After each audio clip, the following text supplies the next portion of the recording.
Boom, and we're live, ladies and gentlemen. Woo. Welcome to PulseChain 369 conference, man. What's going on, man? I'm here with Charlie. Hey, we're surviving Vegas for the weekend. Good God. And before we show you the rest of the panels, because it's a full table, it's fully stacked, I like to talk about a little bit of the wall of shame here a little bit. L to those who couldn't come, RG3. Money Gang's in the chat. He should be right here. Bastard, come on, bro. Coffee. No, they're handling a VIP dinner right now, which I understand. It's okay, but Kyle, let the guests introduce themselves. Woo! Good evening, ladies, gentlemen, and gentlemen of all ages. Zenith DI, and I gotta say, it is an honor to be here. You two were one of the ones that got me into streaming, so it's an honor to be here in the flesh. And by the way, if you ever hear me call them my crypto rich dads, this is the reason. And by the way, gentlemen, would you mind signing this? Oh shit! All right, yeah, for sure. You know what's crazy? I was telling Zenith this before the stream. He's sitting in the exact chair Robert Kiyosaki was streaming with Rolo. Wow, right. This is the one. Yeah. So Charlie or Miguel was the one that gave me Rich Dad Poor Dad, and then I also have Elliott Wave Theory. It's a little on the denser side, but that's a Charlie recommendation. That's a Charlie sign right there. Yeah. Bang bang. What's up, everybody? Kareem here, aka Hex Dream Account. Glad to be here with all the legends. Having a great time as always, and probably well known for people who are more into Hex, but now we got PulseChain, so love to be here, love to learn from others. Let's get it. Yeah, hey, I'm always excited to be here with Charlie and Miguel and all you fine people. Yeah, I'm really excited because I've been kicking it with Aubrey de Grey for a couple of days this week, and we're trying to get PulseChain listed on a top 3 exchange. So I can't really go much further because we don't really know. But the man, he's got a lot of social capital, and as far as I know, PulseChain raised $27 million for his longevity foundation. Let's go. Yeah. So there's a lot of powerful people in tech and finance and crypto who, they'll do the right thing for Aubrey. And so I hope what that means is it means that PulseChain is going to get listed. We don't know if it will, but it's time to ask the right questions. I'm Matty Allen, by the way. Hey, we're live. Hey, Matty puts in the work. We gotta respect that. Yeah, thanks. Fast Abdoul here. You may know me from my catchphrases. I'm here for the tech, or let's talk bribes. Yeah, I thought it was Abdoul get the rocks. That's Tell me your secrets. It didn't work. I'm here. So how much did we have to bribe you to get you here? Well, that must remain undisclosed. Actually, I have no bribe policy personally. I just like to talk about them. Fair enough. Fair enough. I like the word payola. Yeah. Classic. All right, it's Max here. Okay, Max, back for the second year in a row. Appreciate you gents inviting me back, and had a great last one. New place, new fun stuff, and having a great weekend. PulseChain tour, amazing panel table. I don't know what you call it, but a group of awesome people here. So super excited to get into it with you guys. Mr. Angry Twinkie, a long-term student of Miguel and Charlie's. We've done a whole lot of quarters, a lot of courses, a lot of meetups at this point in time. Happy to be here amongst this table of legends and having a great time. Yeah, and I gotta say one more thing. Where's Boogie at right now? He's hiding. He's ducking me this weekend. Because seems like he's kind of in Ladyboy land. From what I learned. Say more. I said nothing. It was not me. Boogie, stay away from the ping pong shows. Just saying. All right. Yo, it's Crypto Sloth, your favorite dentist who LARPs as a sloth on the internet, talking about magic internet money. Great to be here on this awesome panel and on my second time on the show with you guys. It was a lot of fun sharing the stage at the conference with you guys too. That was fantastic. Full circle, it was a good moment. I appreciated it. Yeah, there's a lot of good info that you put out there. So I think I think RG is going to put that out on YouTube in like the next few days or something like that. So yeah, I recommend people listen to what Sloth was saying there about tokenomics. No, no, definitely. And stuff. No, somebody actually asked me on Twitter, like, why is everyone's faces squinting in the videos and stuff? Oh my God. Because the lights were literally blinding us in the face. Fuck. I mean, at least I have an excuse. You know, I am half Asian. I do see in widescreen. So. There was one person that did it right though. It was Fast Abdoul because he was wearing shades Shades. on Oh, stage. Smart. Shades or hat? Did he have the Cartiers on? The Cartiers? You know, a bunch of them. You had the purple, the blue. Hey, what we hey. got? What we got tonight? Okay. It's the Terminator. Are they at least Oakleys? No, these are the $20 ones from the hotel. Gotcha. From the truck stop. I got you. Hey, it gets the job done. So. Yeah, from the Terminator. Can we get a "Come with me if you want to pump"? I think I can't do it. You just did it. That's funny. So yeah, actually, I wanted to say one thing. The Sloth was actually, I think, the first actual one of our guys actually made a YouTube channel. Yeah. Yeah. Probably, yeah. Yeah. Yeah. Way Pioneer. back in the day. Do you remember what year it was? 2021 probably. 21, yeah. 21, 22, somewhere in Yes. there. It was my second year of dental school. Got you. But you stayed through the bear, I stayed through which there. is I fucking what stuck counts. around. Yeah.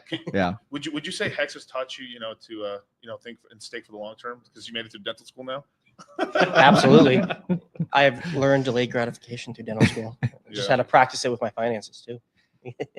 Amen. No, but you'd be surprised, like, 'cause we had a lot of students that they actually had really cool, like they're on track to have really cool careers or had a really decent job, and almost every one of them was just looking for an excuse to tell us, can we quit our job? I'm being very serious. Like, it was like sometimes we, like, me and Charlie get like consultations or kind of like, hey, can I talk to you in private for a second at an event? And they're looking for permission to do something they already want to do already, right? Well, but the reason why they ask is because they know it's a risk. Right. Yeah. It's a huge risk. And what do you tell them? I mean, most of the times, no. I mean, unless it's like, if it's a low-paying job, let's just say if it's like a minimum wage job, yeah, quit it. You can get another one. That's easy. But As long if- as you can go back easily. correct, Exactly. right? Mhm. That's Not something it's that's the perfect- career that you can just leave behind, Yep. and then they're gonna just fill it with somebody else. right. Yeah. The hard one sometimes is because I don't know the whole dynamics is working for a family business. Because I don't know, maybe are you the lazy son, or are you like really a hardworking guy and they're taking advantage of you Yeah. as well? And at some point, even me, I work for my father, and at some point, I had to start venturing out on my own as well, and it's not easy. Yeah, definitely not. I mean, if I can give a little bit of advice, because I work with family a lot, is that you just got to look at it like not just you being good, you got to make sure the rest of the family is good or at least stable, because then you feel less guilty when you try living your best life, and then you're like, oh, but you put them in the hole. So it's like, make sure you leave good foundation. So when you're out, then the thing just work on its own. So Well, actually, I work for my parents. Yeah. That's Oh, what really? yeah. But I'm So much you hate them. I'm They're actually slave fortunate. drivers. It's worked out really well. Like no conflict. awesome. Like I'm getting to learn from them for like the 30 years of experience. Get to spend this time with them. Like it's a blessing That to, is to nice. be able to work with them and spend this time with them, which normally I wouldn't if I was working in some other field. Right. Or degenerating crypto all the time. Yeah, that's the thing. Like when people are like, okay, I need to jump into crypto full time. Like I think we met, I forgot his name, but we'll learn it. There's a guy from Arkansas that we met at the conference yesterday. He's like, I just jumped into your course in the bottom of the bear market, and like now he's on like a blockchain council in the state. And I'm like, and he's like, starting making moves. I'm like, damn, like the Moon Gang's awesome, bro.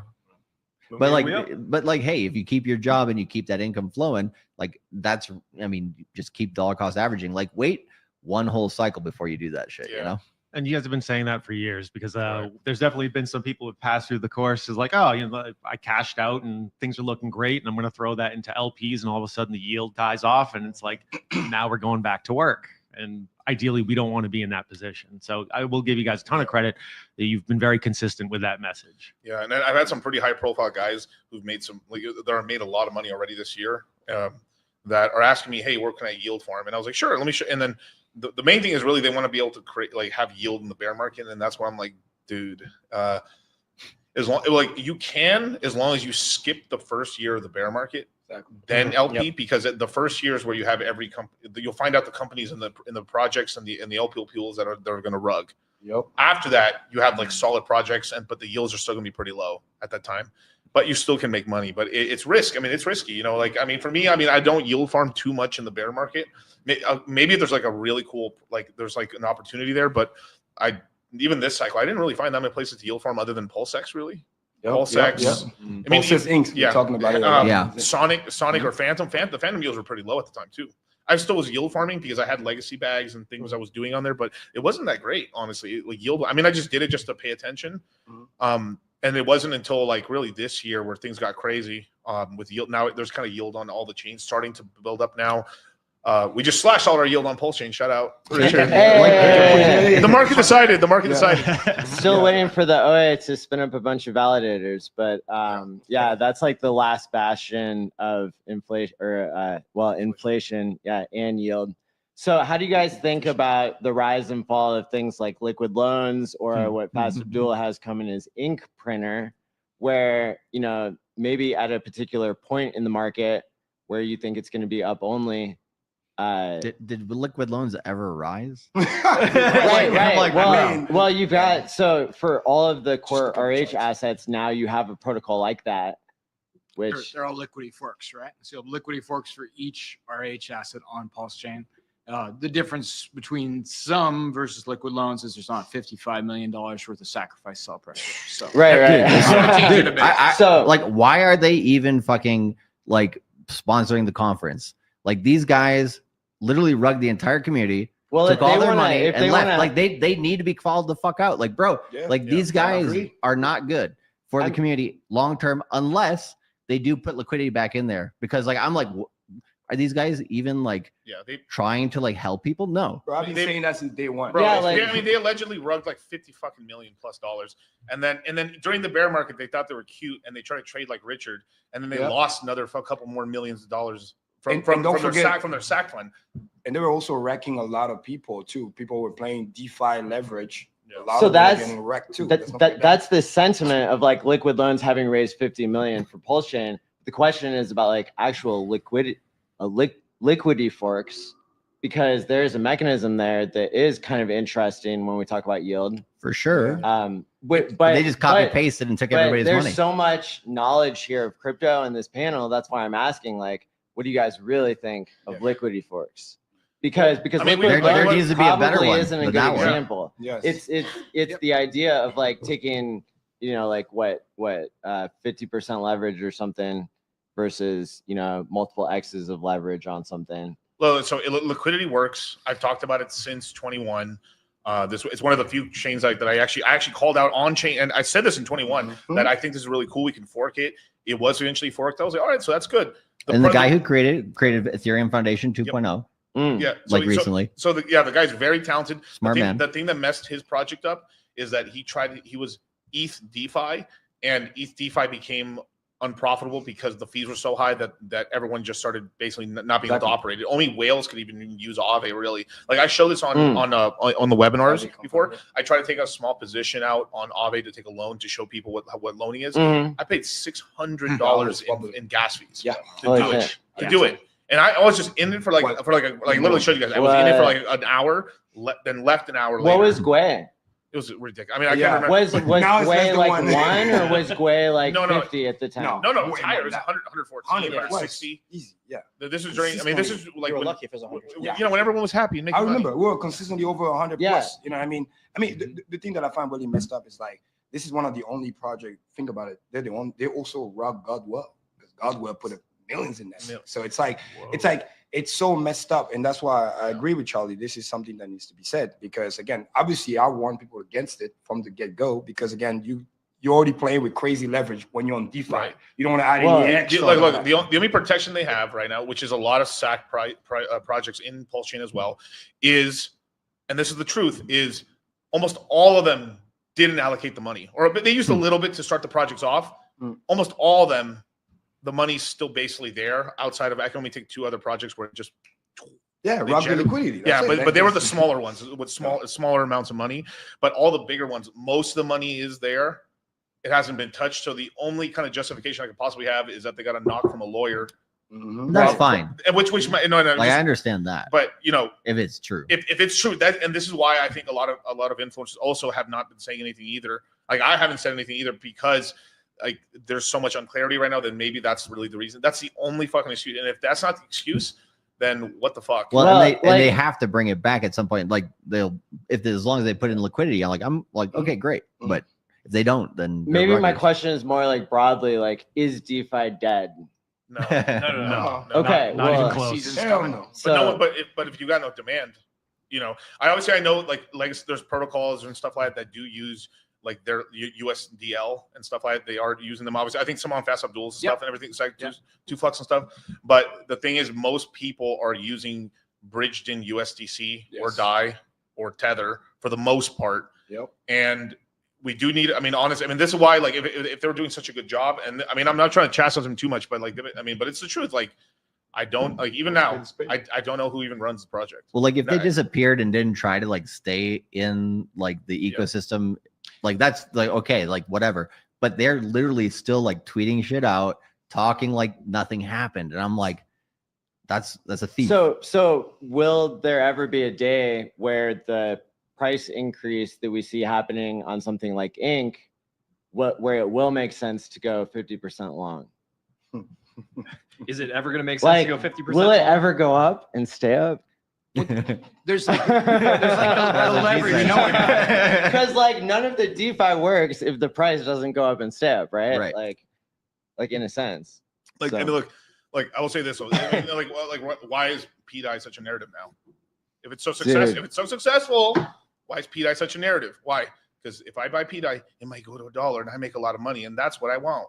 If you think about it, that's what Hex did. Like it was like we could do 10,000x, and so there is a number in people's mind, which is important. Like you need a goal because as long as there's a goal, like you have something to work towards. So like I 100% agree with that. Because I will say this: like the USDL is stable. It is stable. It is $1. But then if the stable coin's $1, you can't make money on that. So where like the loan token. Oh, the loan token doesn't make money. USDL. They do make money though. Like no, I know if you stake it and stuff, but you have to have a them. retardedly large percentage of the supply to actually make decent money. Yeah, on it. or crazy. And I know that. volume, And I know that for like fact. I know that. people who have who have the token. But it's all about the price of the loan token. Correct. That's determining that APR. So if the loan token was 10x the current price, those APRs largely inside the protocol could be 10x the current price. And if people were, if it pays in that, if it pays in that, not if, because if it's paying stables, they can only pay out fees that they actually generate from people taking loans out. Yep. So if the price 10x in price, the APR could actually go down unless they were giving you loan token as yield, because then that could increase the APRs. With liquid loans, it'll be the same with Ink Printer. Like for the stable coins, you have single-sided staking, no impermanent loss, staking stable coin. Right. Then you get a kickback on the liquidations if you're staking the stable coin. Yep. So that's not a continuous source of yield likely, and then you get the drip of the token, which is the loan token with liquid loans, print token with Ink Printer. Yeah. So the price of that token, and that drip basically never stops, right? Whether there's liquidations or not. So the price of the token determines the APR to a large degree, but also how much actions in the protocol. So think of liquid loans, but the founders are on the screen all day telling you about it, explaining it, right? Like making other liquidity farms, other places, how much more action would it get? How many more fees would the protocol generate? Yep. And then how much better would it be to stake in that protocol? Right. Oh, way better. Right. Yeah. So, it's like kind of sad. Like the chain just needs people who are active. Like that's why I think PDGC, like the Grays, has been such a good project, because not only did they build something that like is positive tokenomics wise, but then also they're actually fucking working. Yeah, we need founders to show up for work. Right. Exactly. Like, every day. Like during the bull market, it. show up for work So every day. I think that, like liquid loans is a poor anchor to understand what Liquidity could do. Because if you really ask me, like RH would probably be more interested in making that the stable coin, if the OA ever collateralizes even into its own Liquidity fork. Right. So like when it's okay to be excited about PDI because it's got a number attached to it in people's minds, and like that excites a lot of people. Right. The Twitter engagement for PDI is off the charts. So like it's okay to be intellectually honest and to say like, well, maybe the OA collateralizing PDI isn't necessarily the move if it's it's a speculative stable. But yeah, I mean, that's just the reason I was bringing up the Liquidity forks, is like, that's a really cool piece of DeFi that could be used at any time by anybody. The lack of bridge risk is super important too. Like ideally one of the big stable coins would come to PulseChain. We'd have native DAI, native USDC, but like that's probably not going to happen tomorrow. So having these Liquidity forks that provide a native stable coin with no bridge risk, it provides a base that we really, really need. Like, Yeah, because if I had a guesstimate, it'd probably be Tether. Because I know Tether's left the EU. You know, they're going to be based. They're going to be based out of El Salvador. They're working with the U.S. government. They're working with the U.S. government, and they're just not as much of assholes compared to like Circle. Who's in charge of that right now? Anyway. Bitfinex. Bitfinex. Yeah. So like when I meet Brock Pierce like on a roof at an Ethereum conference and he's wearing like a really silly hat and talking about how much he loves hanging out in Puerto Rico and buying hospitals there. Does he have any decision-making power in Tether anymore? It's mostly Adam Back and Bitfinex. So I don't know what Brock Pierce's role is with Bitfinex, but Adam Back, my guess is Adam Back, if he's like at least a group of people who are Satoshi, like Blockstream plus USDT are, crypto. Adam Back is part of Tether? Yes, he's part of Bitfinex with Samson Mao. Right. Like to my understanding, I think he's just shareholder of Bitfinex, but Brock Pierce's price of fame was he was the chairman of the Bitcoin Foundation. So, but Bitfinex is obviously an exchange. So now we don't know how much he owns there, but I think the main player, then the one of the CEO, he has an Italian, I forget his name, but that's the one that's usually always on Twitter talking about when people were fighting Tether all the time. Right. He was the one going there defending it. Like, hey, everything is good. We don't have to tell you all the detail about how we're doing business because some competitor were looking for that to either copy what you're doing or shut you down and find out whose bank you're dealing with. I mean, it's a cold world out there. People, you can't be naive and just. You look at if you look at Tether, right? Every time Tether is like, $1 billion were printed, right? And then, but here's the thing: it's what they on a whim, right? Just a Billy. Yeah, and that's what people get mad about. But the thing, if you actually look at I always look at actions, right? Exactly. What are they doing? They usually buy Bitcoin. Yep. And essentially, if you look at, let's just say like what you're saying about right, conspiracy theory. The conspiracy theory. That is a conspiracy theory. And they own a lot of treasury, guys. It's very important. I used to do a big thread about it where at the time Richard bought some of that too as well because indirectly the DAI Foundation, I forget the name, they were also getting into that. So Tether is making billions of dollars a year just chilling, collecting that 4% yield. I think they're the most profitable company per capita of heads in the company because like per employee too. They got like less than 30 people or something like that. Yeah. So it's they're not sharing it with anybody, right? Yeah. Just keeping that. And Miguel, to your point, that's why they probably more loose and whatever because they did the grinding. They fought the FUD when they were almost at risk. Now they got so much money. So I promise you the thing is probably back 1-to-1 because they have so much money.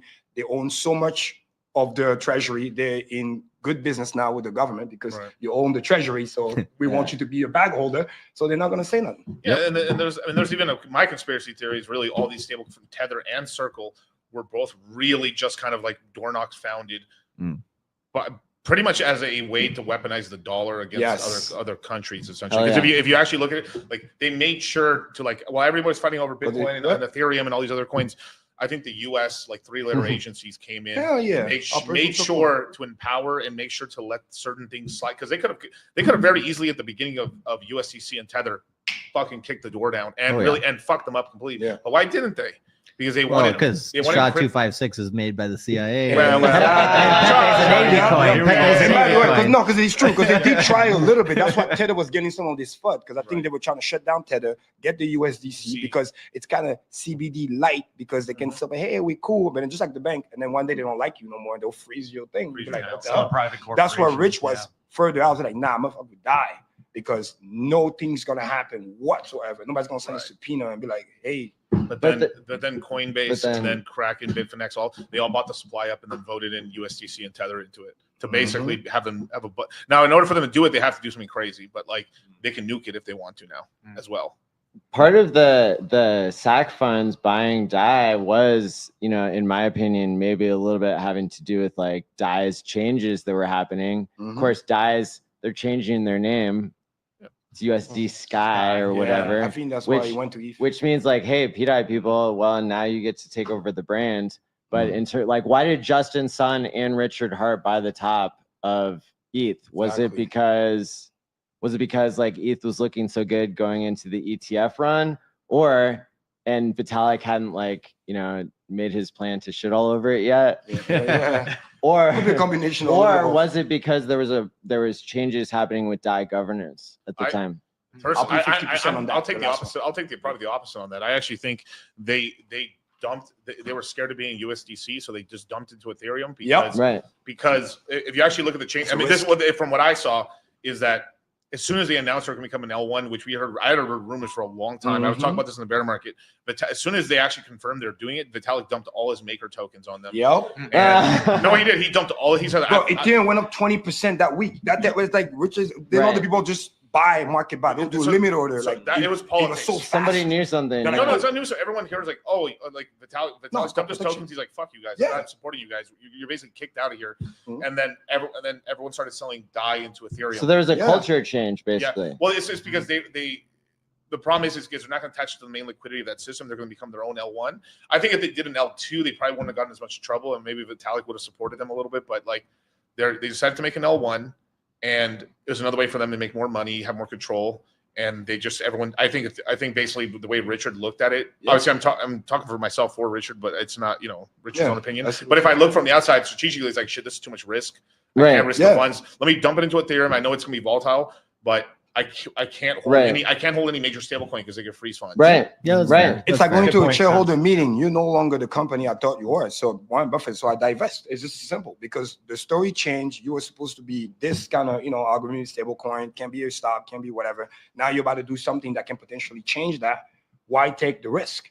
Because if you play the long-term game, which you talk about a lot in crypto, price can go up and down. But everybody know when you get ETH, that's yours. Yep. What do you think the hacker 1.4 billion? They could have get anything else at first. Why did they went for ETH? Because they know by the time they get it, maybe they launder it to Bitcoin, whatever. But by the time they get it and where they can exit the money.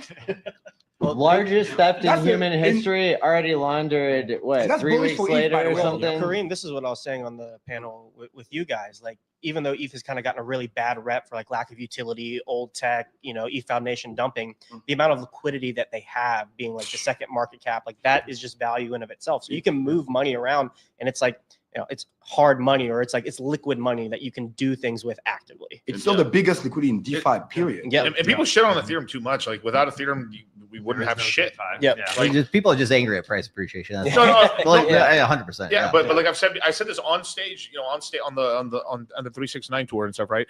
I said this that really like we've actually not gotten as much of a. I mean, we've done well. If you guys bought the lows, you did okay. It's really the it's kind of like. Let's just say kind of like in the third, maybe we're still in the second quarter and about to enter the third quarter, but like the second quarter has been kind of more lackluster. A couple of winners here, more like random coins, random meme coins pumping.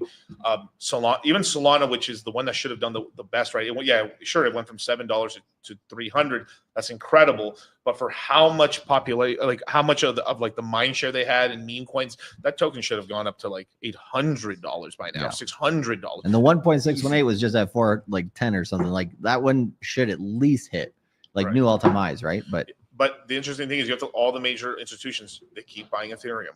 Yep. Why? Yes. Why is Trump buying Ethereum? Why? It doesn't why suck out all the liquidity from Solana and then bring it back over to Ethereum? It's funny going through my X feed because it's like someone crying about the ETH price, and then the next one is like BlackRock just bought 50 million of ETH, and the price has not moved at all. And Maddie, we were talking about. I remember one of the show. I kind of narrowed down to 5 key things, which is one what you guys were talking about. The big players are buying.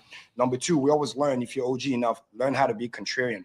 When everybody tell you, oh, go buy this, go buy the, it's been running up for so long, that's usually the beginning and the end because you're buying the top, you're typically the exit liquidity. And then also when you look at the fact that, again, the decentralization aspect, the fact that Ethereum still has the most devs. I mean, people start to nitpick the data saying like, oh, but if you only talk about from year to year, the new devs coming in, yes, some other chains got more devs, but the overall, they still ahead by a landslide. If you add all the L2, which rely on ETH2, it's like it's night and day. The best dev right now on crypto, they're still in the EVM world. You know what I mean? The biggest wallets overall, EVM world. So those are things that are not going to go away. And I think Richard is self-aware of that. That's why he hold the bag into that ecosystem. Very little real DeFi in non-EVM chains compared to EVM chains, right? Yeah. I will say so. Like Fast Abdoul, there's legit yield on his project and stuff like that. As me and Charlie, we teach about this stuff. We go everywhere. There's really not that many chains where you can really yield. There's real DeFi now. Technically DeFi is just being able to send stuff, But I'm talking about DeFi where you can yield. It's really just PulseChain based protocol and Sonic. That's it. Well, and Hex is DeFi too. Hex is DeFi. That's literally what would be doing. Absolutely. Well, it's 5-year like, run. what do you call it? It's like more complex products that Wall Street would be interested in, actually. Exactly. Like, and that stuff is what we got PulseChain, we got Sonic, we got Ethereum, Solana. You could make an argument for. Yeah. What other chains? Like, if you look at Metis, No. nothing's fucking going on there. No. Fucking, you look at Maybe Cardano. base- Cardano base- sucks maybe fucking base. balls.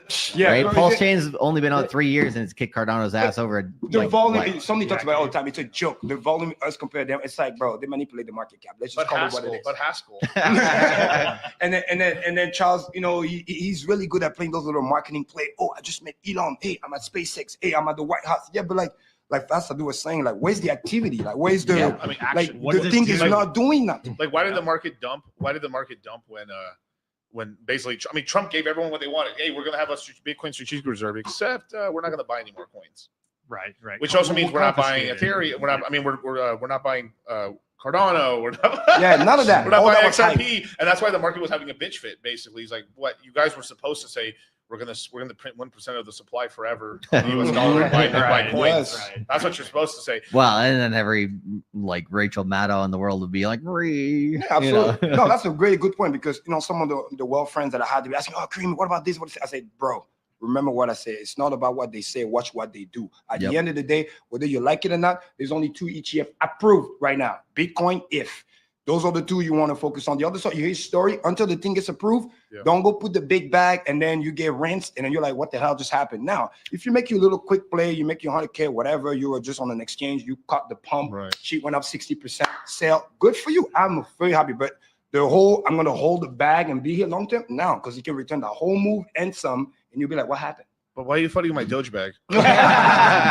So Doge is great. It's a meme.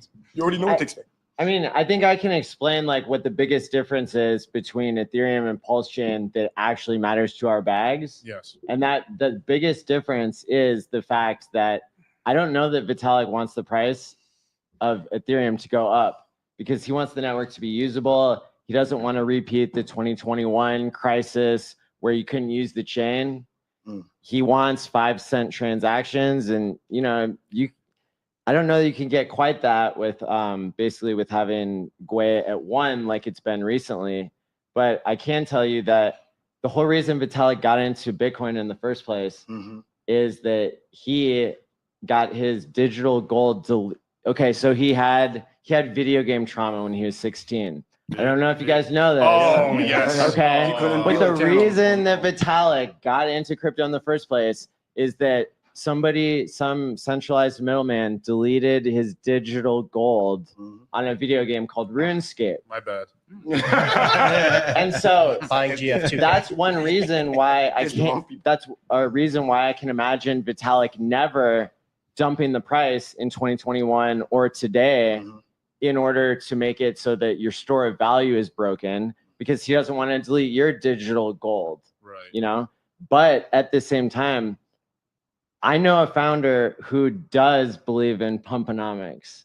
I know a founder who does want price appreciation, and it doesn't, you know, low fees, that's nice. That's a marketing point, and that can be true for a while. But if I really think if we had to choose, PulseChain would be the version of Ethereum that can be a store of value and price positive, no matter what the gas fees are. And if Ethereum wants to take over the job of having low fees, I think we could let him do it. But if Vitalik, if he wants the price to go sideways forever, what that's going to do is that's going to make Ethereum whales, you know, they're going to take care of the job for Vitalik because, you know, eventually they're going to let the price keep going sideways of Ethereum. You know, if Wall Street wants to buy our bags, they can FOMO into PulseChain and have something that actually is able to go up. Right. Well, that's the question, right? So like PulseChain and Ethereum are totally different network effects in terms of where they're at in their growth curve, right? So if you're like, okay, let's put PulseChain where Ethereum's at now. If you're looking from a CEO level, Vitalik's position, maybe one cycle price appreciation is not that important because what you're trying to do is let Wall Street in, try to let the most money in possible without, you know, fucking up the network basically. So the question is, do you think ETH will actually onboard that amount of money, Goldman Sachs, BlackRock, you know, Fidelity, all these companies, and then actually have a performing chain over a few cycles and then have price appreciation. The whales can offset that, Okay. I think. And if Vitalik wants to be an alien communist and make the price go sideways, I think he can. Now, Crypto Coffee told me tonight he doesn't think that Vitalik has enough power over the culture in order to stop the price from going up. I think. Well, he just fired his entire foundation. That's exactly what I was about to But say. the question is, if PulseChain were to be at the same growth curve of where Ethereum is now, what issues would they have to deal with, and how would they deal with them differently? I have a great answer for you, and that's great, because I think it really comes down to culture. I think some of us here have, work in a high competitive environment or deal with whether it's sales or CEO or whatever. What happened to Vitalik, to give him a little bit of slack, is that the people that he started with, let's just call a spade a spade. They got too rich too fast, and now they're slowing down. They're resting on the laurels. People are slowing down. They talk about being nice. We don't care about competition, with all this sort of stuff. And this is something I always admire with Richard. And that's what he said. Like, I'm already retired. I'm literally here for the glory. Where it's like the money don't matter. It's like we want to win.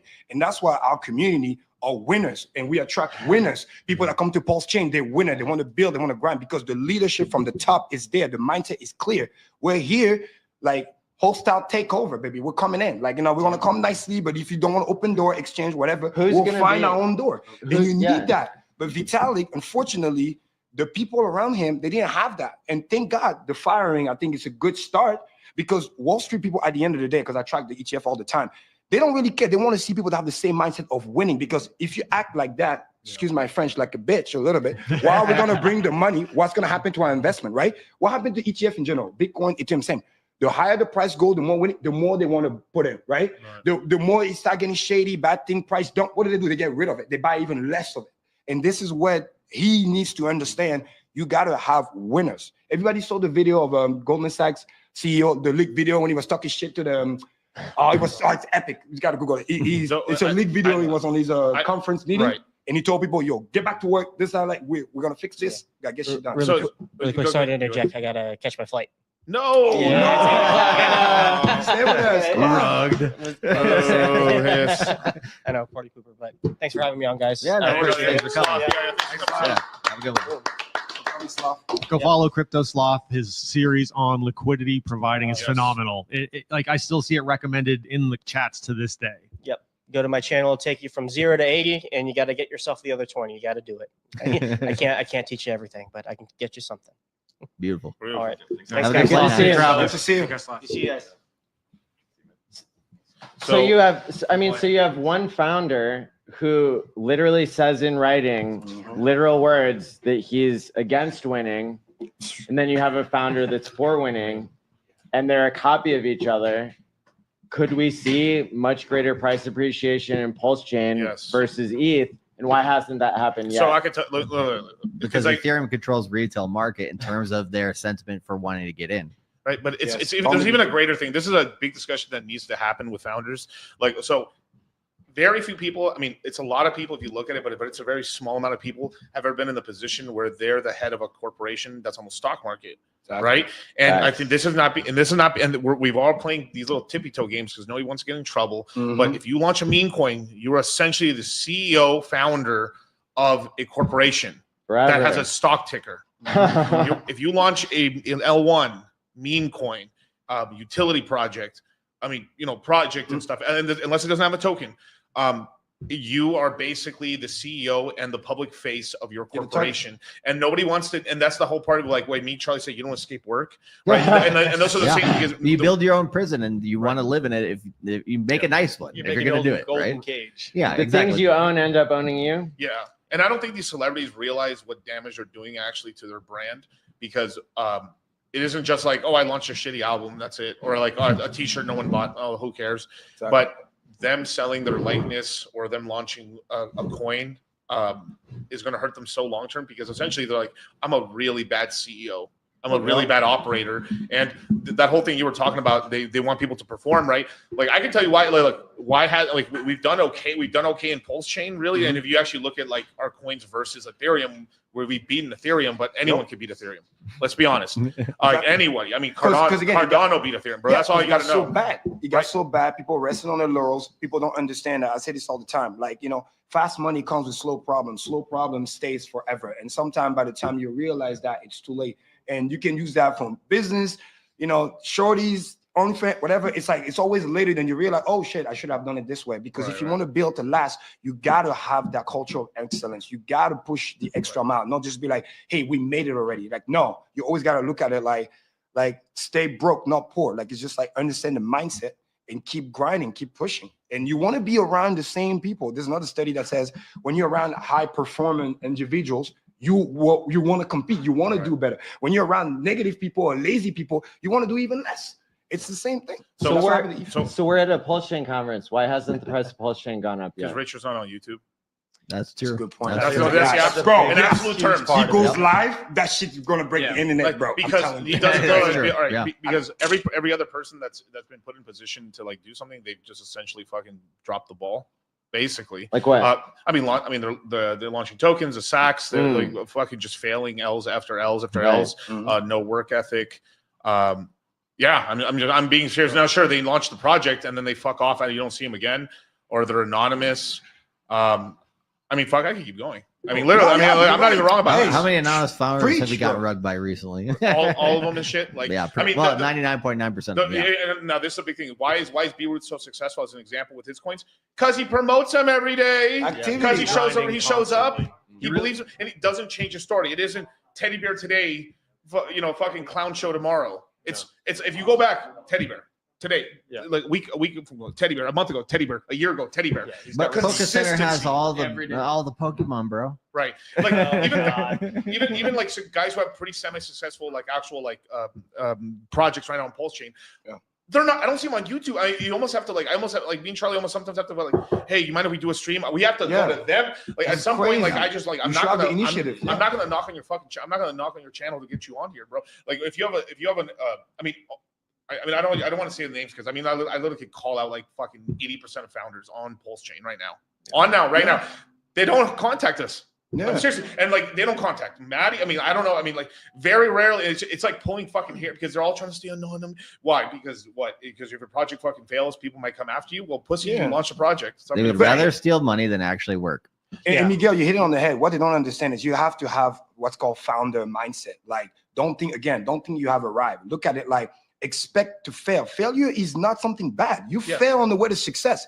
Like, it's kind of like what we always say also, the bear market is the best time to accumulate. If the shit already shoot up so much, you can't really accumulate. You don't actually get the mad gains. You get the mad gains because everybody bounced. Nobody believed. You were there. You were grinding. Boom. Anybody that work at a corporation or any type of like very, very small entities that start like startups, it's the same thing. Expect to actually start like, oh, it's not going to do well. Expect the beginning, the coin's going to drop because nobody's going to have the vision and see it right away but you. And you have to be that guy driving it to make people see it. The first time we were talking about, like staking, people looking like, huh? DeFi, huh? What's going to, like, internet money? Like, we have to be there, repetition. It'll be a last man standing thing for PulseChain for founders, right? Like the guys who are still standing here on the screen a year from now are going to be the ones that Abdoul, can I ask you a question? Please. Why is your project still alive? I show up every day. Boom. Is that it? I'm on the screen 6 days a week. Bro, this guy super chats my channel. I know he's like, the bribes. And I will say one more thing for Fast Abdoul, which is good, is that not only he's there for his party, but he takes the time. Like he comes to the show with Maddie and everything, and he barely. That's why I have so much respect because he didn't come out. Let me share my thing. No, what's the discussion? Let's talk about everything. He didn't try to annihilate community members of this, that. He believed that this is what's going on. We're all in the one boat. Right. Some are a little bit more maximum. That's okay. I'm a little bit of everywhere. I want to learn for everybody, and I want to share, not shove it down your throat because we don't like that. Shows we talk about most of the hacks, right? But then people see me, they recognize me. We can have a discussion. You guys are actually we're the toughest nuts to crack. This is the first time I've been on your show. I've been with RH Max probably another 6 thing times. You never asked everybody else. No, because this is a good start. Like life, like ABC always be closing. Right, always it's sales. Getting girls is sales. Getting money is sales. I mean, getting on YouTube is sales. Doing everything is fucking sales. Damn near. Obviously, with a little conscience, you can't be an asshole. But like selling, you have to sell yourself. I mean, like like, And don't be fake. Yeah, Because don't guess be what? fake. That Yeah, shit is so- recorded. It's gonna be able to see that. But number one, again, obscurity is your enemy. If I don't know you, I cannot flow you. Whether you think I'm good or bad, even the scammers, as fucked up as it sounds, they're everywhere. They're seen everywhere. They will spend crazy on marketing just to try to be everywhere. And then the mom and pop that don't know nothing about nothing will be like, well, but I saw it on the TV. I saw it now. Da, da, da, da. It must be good. And then, So look, I have a friend of mine on the Sonic side, right? Super hardworking guy, made a product for sure, and then he jumps on everyone's streams that he possibly can to launch and his project is literally now like top 5 in terms of fees generated versus somebody he was on all somewhat- of crypto. All of versus it. versus All of somebody he was somewhat partnered with in terms of, you know, social media wise, not doing fucking shit, and everybody being pissed off. Like, and it's like, oh, if I don't do as much, right, maybe people will forget about it. No, people especially if fucking they lost remember. money. Bro, I know people, if they know where you're at, they'll pull up on you, be like, bro, where's my money? Like, no, don't even do that. You And gotta again, show up on the bad days too. Right? exactly. Yes, True. You actually get It more happens. Because respect. there will be bad It days. will be bad days. Yeah. You actually get more onboarding and more respect when you show up on the bad day. When you're hurting and you're hurting with the community, so to speak, like, hey, we're here, we're together. Like, I didn't scam you. I'm like, bro, I'm down too. Matter of fact, I got more money down than you. Like, you have no idea, probably by a factor of 10. But I'm gonna show you that we're gonna be here together. We're gonna grind out of here. And then when we get the W, we get rid of all the fake friends and the people who pretend to be, but they're not. And then when we're winning, we get more tight. And then now we want to build each other. So I don't know how many streams I did where it's like, man, it sucks right now. The market's down, whatever, and everyone's like, oh, you know, Twitter's just going crazy and stuff. And it's like, well, this is the time you need people to be around. Right. That's that like motivates me to stream the most. That's Like where you I know make people are your looking for like, oh, Yeah. you know, you made my day. Like you need to, you know, they need to hear, they need to reiterate like why we're here in the first place. Yeah, have And you- that's have how- you heard- So exactly why are we here? Yeah. Have you heard from people yet, like that were watching you in the bear market and said like I hear from people every once in a while, they're just like, oh, like the fact that you were calm when everything was like a shitstorm, Yeah. like gave me more confidence to enter Yeah. this market. Yeah. And like, I don't know what kind of comments do you get, because like yeah, the I've got consistency comments that where you it's do like I needed is this really today and good. stuff like that. And I mean, that's again, it motivates me because I know people are out there and they don't, you know, they tune in sometimes, don't know what's going on half the time, and they're kind of lost. They're like, you know, I put the money in, don't know where it's going now. Twitter's a wreck. I don't know what's going on. So we need people to like, go create content, go make positive stuff. There's a lot more benefits to being positive than being negative most of the time anyways. Yep. I got to say, I think the marketing thing doesn't make sense to me because I think we have such good case studies on both sides of the aisle. And there's one that's even like kind of ironic. You were talking about how the founders who want to be anonymous, they're worried about the fear and rejection. I think this is already getting memory hold. No, fear of getting arrested. Fear of rejection. But we already had, Fear I of think the it's getting DOJ. memory hold, which is that we had a bunch of people come out with like the personal brand and the personality tokens. And people have just immediately forgotten all about that. It could just be because crypto moves fast. In this cycle or last cycle? This cycle, it was like about, I think it was almost a year ago. Yeah, I remember. Yeah, people were launching just like straight up, like it's just my name is the token. No. So Right. yeah, well, yes, but that was really which I never given permission to. I do like Gary Woods ended up launching a bunch of coins of all the influencers. None of us asked him to. Yeah. 0 fucking percent. That's why I never promoted it, because I was like, Yep. like, and now he's like, hey, this will be a cool experiment. I like Gary Woods a lot. He's A homie. smart He's a guy, friend. best networker in the whole chain. But that was kind of like you forced our hand Mm-hmm. a little bit, and so I didn't promote it for shit. Yeah, but like obviously I think Access ran with his right, but That's where Matty token came from. yeah, Yeah, well, and yeah, everybody gave you yeah. shit for that, and you didn't have Yeah. anything to do with it at the beginning in terms Right, of creating right, it, right? Yeah, that's really beneficial, like to be able to honestly say, like, yeah, I didn't create this token, but yeah, the entire supply is accounted for. And now you can start to see what happens with Matty token. That's really similar to what happens to the OA bags and the sacrifice bags and stuff like that.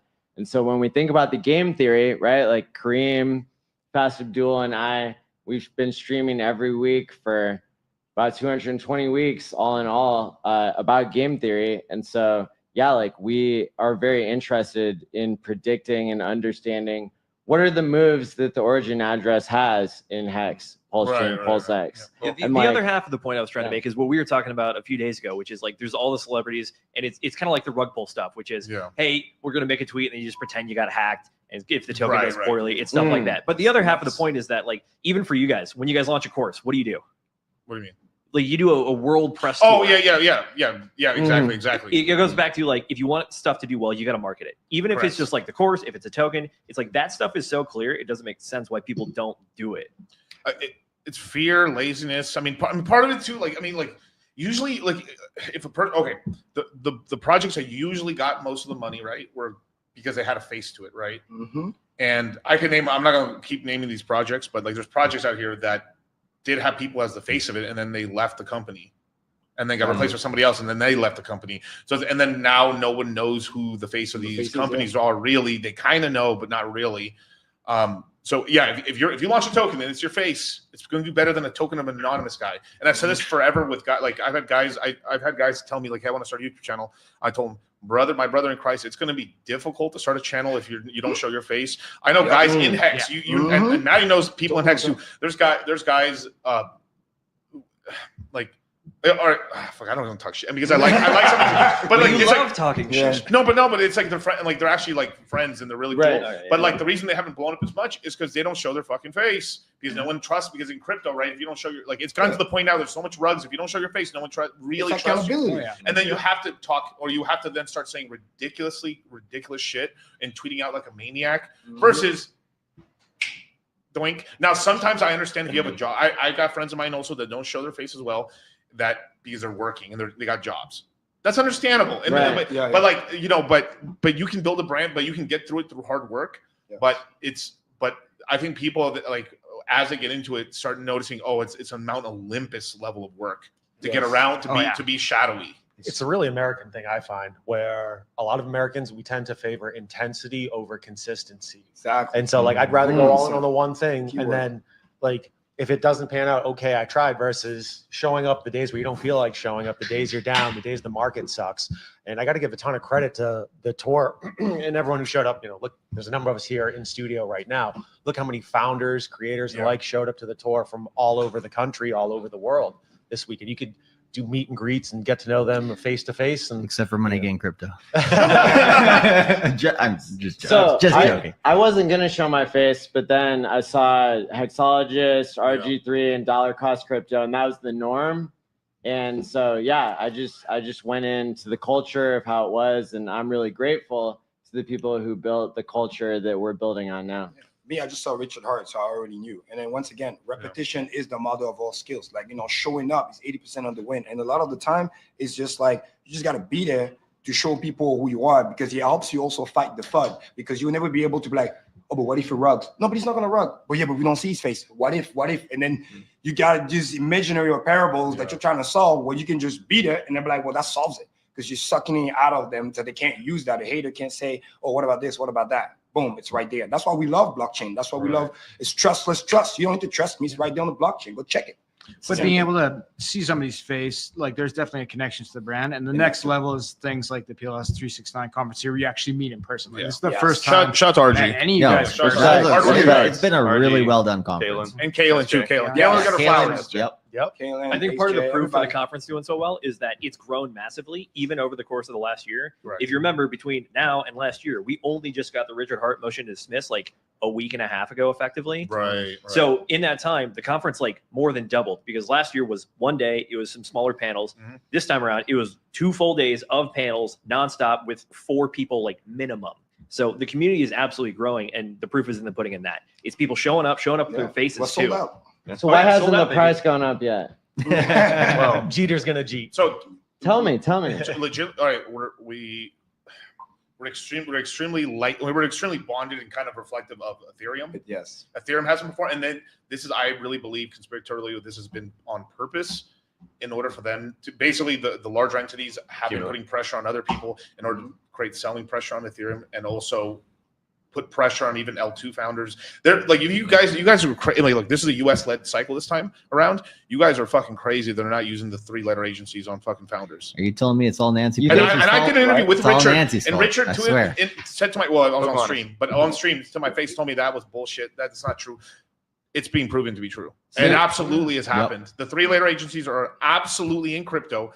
Of course, they've got their. They've been around for a long time. They've got their money and influence everywhere. They like Stanford. I mean, think of any college. They're also in there with the research. Also got their hands. The VCs are in there. There's pressure in meetings and things. Just like in stocks, it's happening right now. We've now been hitched. We're a part of the S&P or the Nasdaq. We're that 8th sector now, 9th sector, and This is why, like my students been asking me, right? Oh, the prices are down right now. Why? Did something happen in crypto? No. No, what happened? Stocks are down because of trade war. Trade war. Is it our fault? No. Well, and also over the last way, couple of years, if you look at the graph of savings per household in America on average in 2021, because basically the what do you call it, the stimulus and all that stuff, people were at all-time high in terms of numbers of dollars Nominal wise value. Exactly. Probably not actual value, right? But the chart was highest in savings, and now people are back mainly in debt. And so if you go out here to the casinos, you ask the casinos, are they making money? Yeah, they're making money. But compared to last year, a lot of their revenue is fucking down big. So are the Trumps trying to buy cheap ETH or what? That's what he's doing. Okay. That's reason one. That's reason one, right? Like Ethereum not doing good. Two, people don't have money. Okay, sure. Or not as much money. Not as much money as we had, right? Right. I guess I'll say three. And guys, it's not just Trump. Citadel's coming in as well. They're gonna be liquidity provider. It's money. RWA is gonna come. What do you think is gonna build up? Ethereum for the most part. So it's everything. They want to fud the lower price because. But I want to know why it's not doing well now. I think those are bullish cases. Yeah, they want to keep the price artificially low, man. Because that's when they buy. That's what people understand. Richard's been put in handcuffs. He's basically not been streaming. He's done 2 streams. Yes. He's done 2 streams. Oh, talking about PulseChain specifically, or ETH? Well, you guys are giving your thesis on it's not ETH, thesis, right? it's fact. Well, which is because that affects because on everything PulseChain, else. I can tell you right now, the liquidity is the lowest. At least he tweets, which is really great. And the bullish things he's been doing recently, he's pumped out tires. Actually, we were all shocked by it, but then it was it was really cool actually. So burning PulseX now. So he's being super more active, but he's getting super more active as the case was almost getting thrown out already. So he was getting more ballsy. Now he won the case. It's been dismissed because he can't win. He won, cool. And now what everyone's waiting for is he going to get back on YouTube to start? Because we need a CEO figure as much as we try to say decentralized. It's all bullshit. People already follow. Name a coin. I can tell you the founder. I can tell you the guy leading it. Cardano. Charles Hutchinson. Polkadot. Yeah. When is Ethereum. Satoshi going to show his face? No, it's not that. No. Watch this. Now watch this. Yeah, but it can become so big, right? Like who's the head of Christianity? Jesus Christ. Exactly. It's not the Pope. It's not really. Sure, it's the Pope. Right? CEO of Christianity. How many popes are there? There's a power structure there. No, and it goes up to they die and they don't come back. There's multiple popes. Yeah. Now the main pope everyone thinks about is obviously is Catholic Pope, right? Yeah. Right.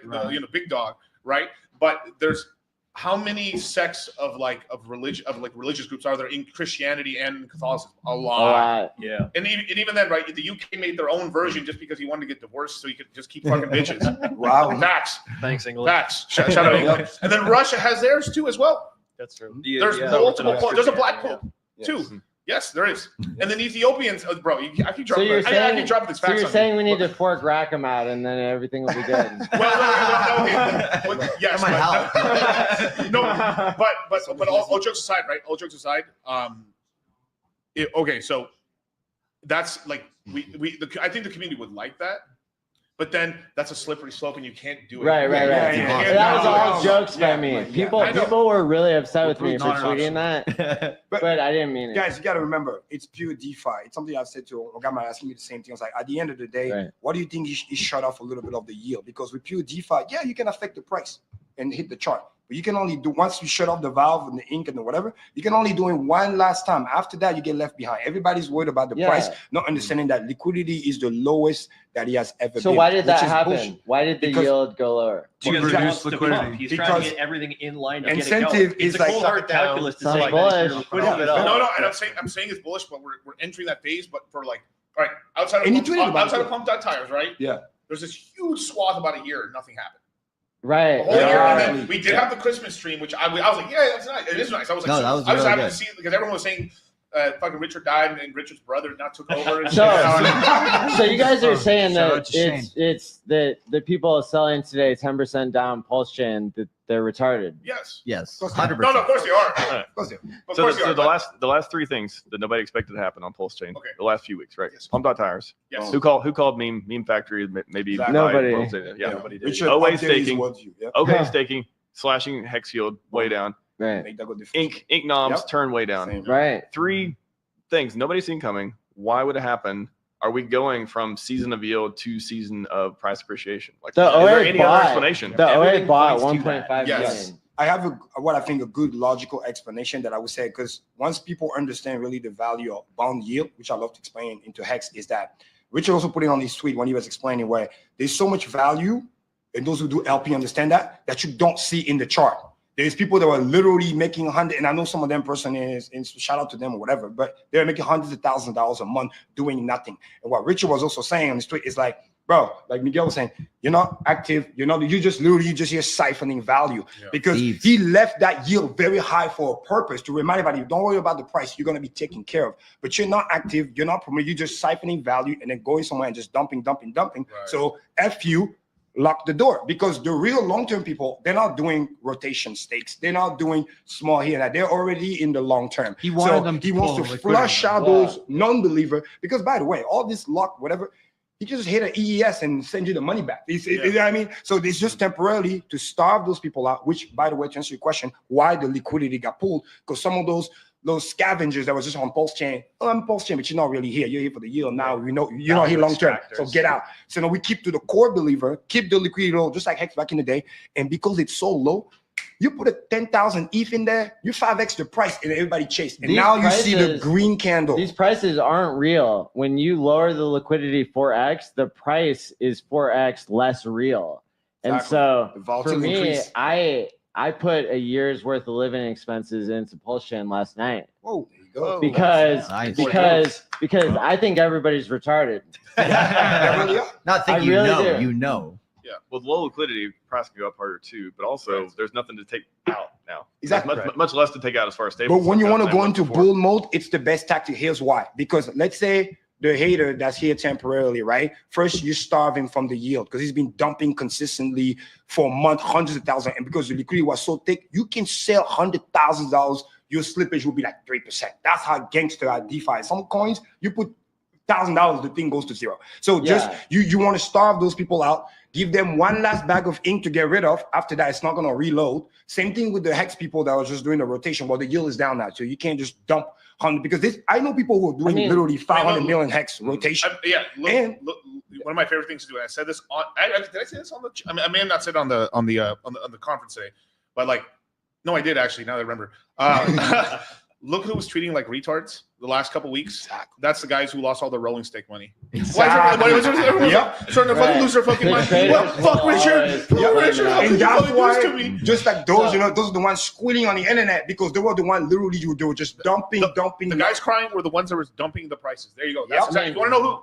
Right there. Another way to look at it is that the OA, maybe the what is it? The sushi swap chef or whatever, the person who's controlling the ink yield. Right. I mean, that master chef must have been pretty confident in things, or be willing to see the price go down to new all-time lows. I don't know that we're at all-time lows right now in PulseChain, but it's for the PLS ticker, you're at what, 36% of SAC rate. Those are juicy prices. And so, for the ink yield to be lowered in order to force the liquidity lower, it might be that the market maker is confident that things are going to work out, or that, because you don't want people to get too good at deals. You don't want PLS to go to 10% of SAC rate.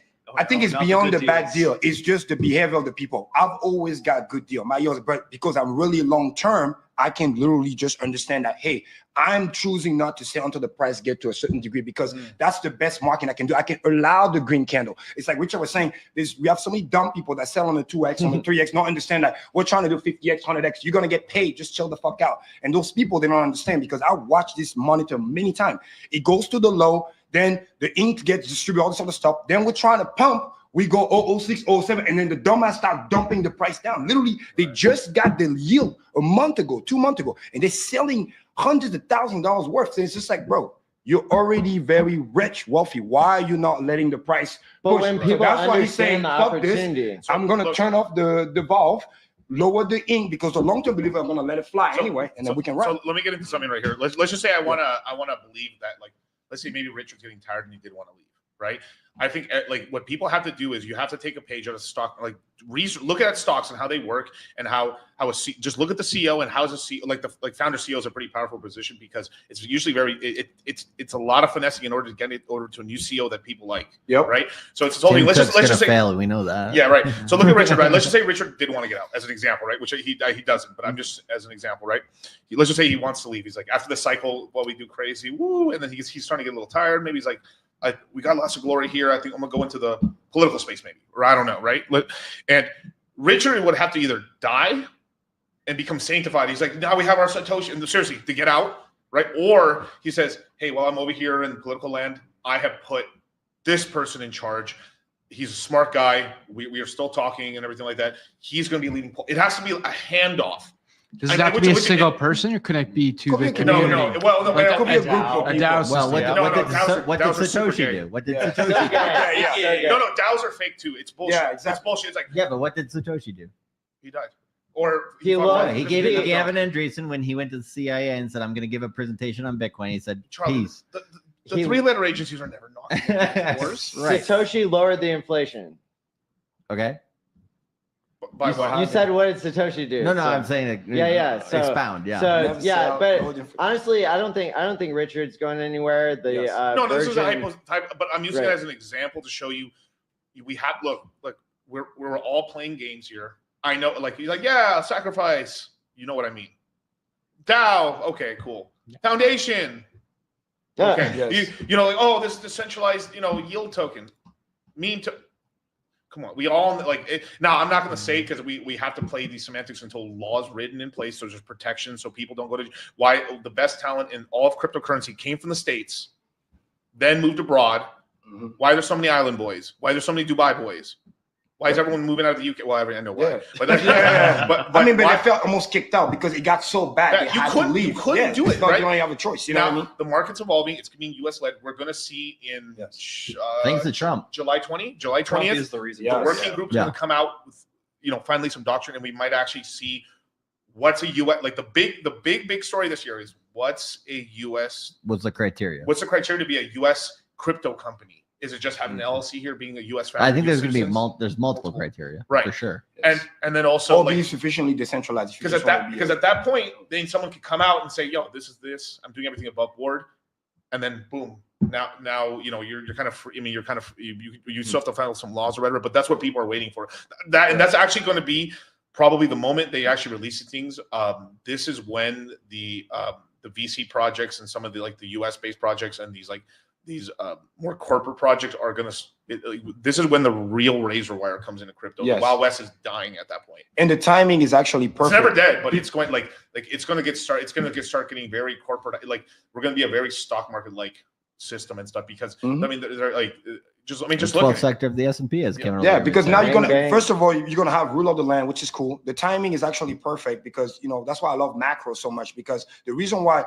Ethereum's got hit also very, very hard, beyond the Vitalik stuff. And this is something somebody talks about too, which is cool. Is because what's called the business ISM is down right now. We're still in what's called quantitative tightening. The Federal Reserve is actively still removing liquidity from the system. So the other time that people don't realize when ETH was doing the typical alt season cycle, whatever, we were in expansion. It wasn't in removing the money. But now you can actually speculate that with what's going on, tariff, this, that. Market is always forward thinking. They already knew. They're just using Trump as an excuse. But what is happening is that, yes, stock market going down actually might end up being a bullish thing because it makes it worse so that the Fed stop taking liquidity out of the system. If you keep actively removing it out of the system, what the thing is dumping, it's going to literally collapse and liquidate even more people. So that's why the yield's been going down. DXY's been going down. We got $7 trillion of debt we got to refinance as a country coming up in the summer. So the timing on everything, literally, it's almost picture perfect. We're going into Q2, which is usually good. It's going to be sunny. People are going to be ready to DeFi summer type stuff. That's why I think the RWA is going to come in. That's what Trump is loading up on the ETH. That's what Citadel is trying to get all the liquidity. Sell your bags now. Sell your bags, bro. It's over. Exactly. Dump it here, you guys. Dump it here. I'll buy it. Exactly. I just want to take a moment to remind World Liberty Fi has money on PulseChain. The airdrop. FYI, that keeps going under the radar. I feel like there's a few weeks ago, I looked up, it was $85,000. Was that wallet active during the snapshot? Was it active during the snapshot? Yeah, to get the. Oh no, somebody that's sent the them. question. Somebody sent them Sent them. a lot of the coins. Okay. Yeah, somebody good. airdropped How them some much? coins that How much? that are, 80,000. I think it's around 80,000 last time I checked. 80,000. Yeah, so they have money in PulseChain. Those are rookie Come up with- numbers. Yeah, like, So, Hey, That's the starter price- number. so, It's not here. some gas money. well, let me. because hopefully they don't pull a Vitalik and just dump shit. Hey, well, the headline is, "Hey, world Free looking money is fine." free It's about money. Pulse. They're making moves on PulseChain. Yeah, I mean, well, we'll turn it into something, okay? So let me ask you guys a question because I think there's something special about Miguel and Charlie that I don't know. I haven't ever heard anybody talk about it, but it's this idea that you guys talk about PulseChain and you're kind of you're big onboarders into the space. And when I look at the actual statistics of how important PulseChain is as a network, it's the top 4 in volume. right. Out of all cryptos, top 4.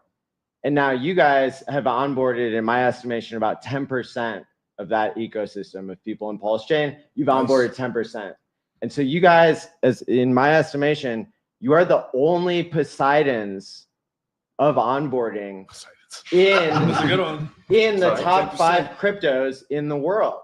That's crazy. And I don't think that there is anybody in Bitcoin. I don't think that there's anybody in Bitcoin. I don't think that there's anybody in Ethereum that has not been the founder and has been somebody to onboard 10% of a top That's incredible. 5% or a top 5 You guys have a great crypto. job. And so my question to you guys really is like, so what does it mean to be a successful community? And as people who are non-founders, what can people do to be leaders? What does it mean to be the best community in crypto? I mean, the first thing is like you guys were saying before. I mean, Fast Abdoul said it, like show up to work every goddamn day. Like it doesn't have to be 7 days of the week. You have to have Sunday. You have to have few days off or Sleep whatever. in the bear market. Yeah, exactly. Yeah, exactly. Or like take it like we're fucking running What the is midnight oil sleep? What here. is sleep? Exactly. But like that's the first thing. It's like that's a minimum qualification. Yes. But most people can't do that. Yeah. And but everybody at this table has done that, which is why we got you guys here. It's just basically like Rolling Stone doesn't gather no moss, right? So it's just always in motion. Like you get things done. That's why Fast Abdoul has a community and he has a project because he's out there all the time. I see him in every video. I just look around there's Fast Abdoul. He's like randomly in the chat. So I'm like, cool. Fast puts in work. It's putting in work, doing that stuff, also doing video like RH2 did tons of work when like in the bear market too. Like everyone here actually that had their channel there was streaming when it wasn't cool to stream. And this is what I was, I've talked to Kyle about this and I've told him about other streamers and stuff that like they show up right when the market gets really hot and then half of them actually have a really hard time even getting their channel off the ground because they can't get an audience really. And then the other half does explode, but then from there can't maintain it and then get depressed and leave because they were like, oh, this is so easy. Yeah. Wow, so easy. And then fun times. And like even us that were trying really hard at the time. I mean, we saw like what 80% collapse. Well, yeah, and part of it is also expectation setting, right? Like, are you gonna get your community like overly hyped, or are you gonna set their expectations properly, right? And be like, this is what's possible. And like crypto has crazy amount of access, crazy amount of things that can happen. If PulseChain does a 30x from where we're at, if it does a 50x, if it does a 100x, if it does a 1000x, all those things are good, right? But like, if you set your expectations like unrealistically, like Samson Mao is saying, $1 million Bitcoin doesn't seem so crazy now in 2025. No, motherfucker, it seems fucking crazy because you're retarded. But it makes you no guys, sense. you guys are gonna make more millionaires than anybody else in crypto. I think that's what I think.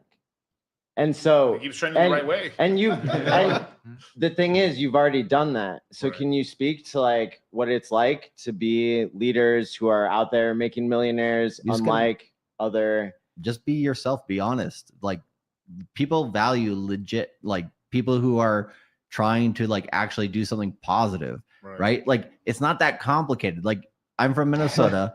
We have Midwest values of you fucking sell, you don't oversell, you over deliver, right? Yeah. And like if you can do just that, like it's not that hard. If you can just do that, you will be successful. That's all it takes. It's not that hard. And it shows more about your character and what you are as a person, which is what's good. There's a quote that I like, which is funny. It's not religious, but it's very inspirational. It said, what's easy, right?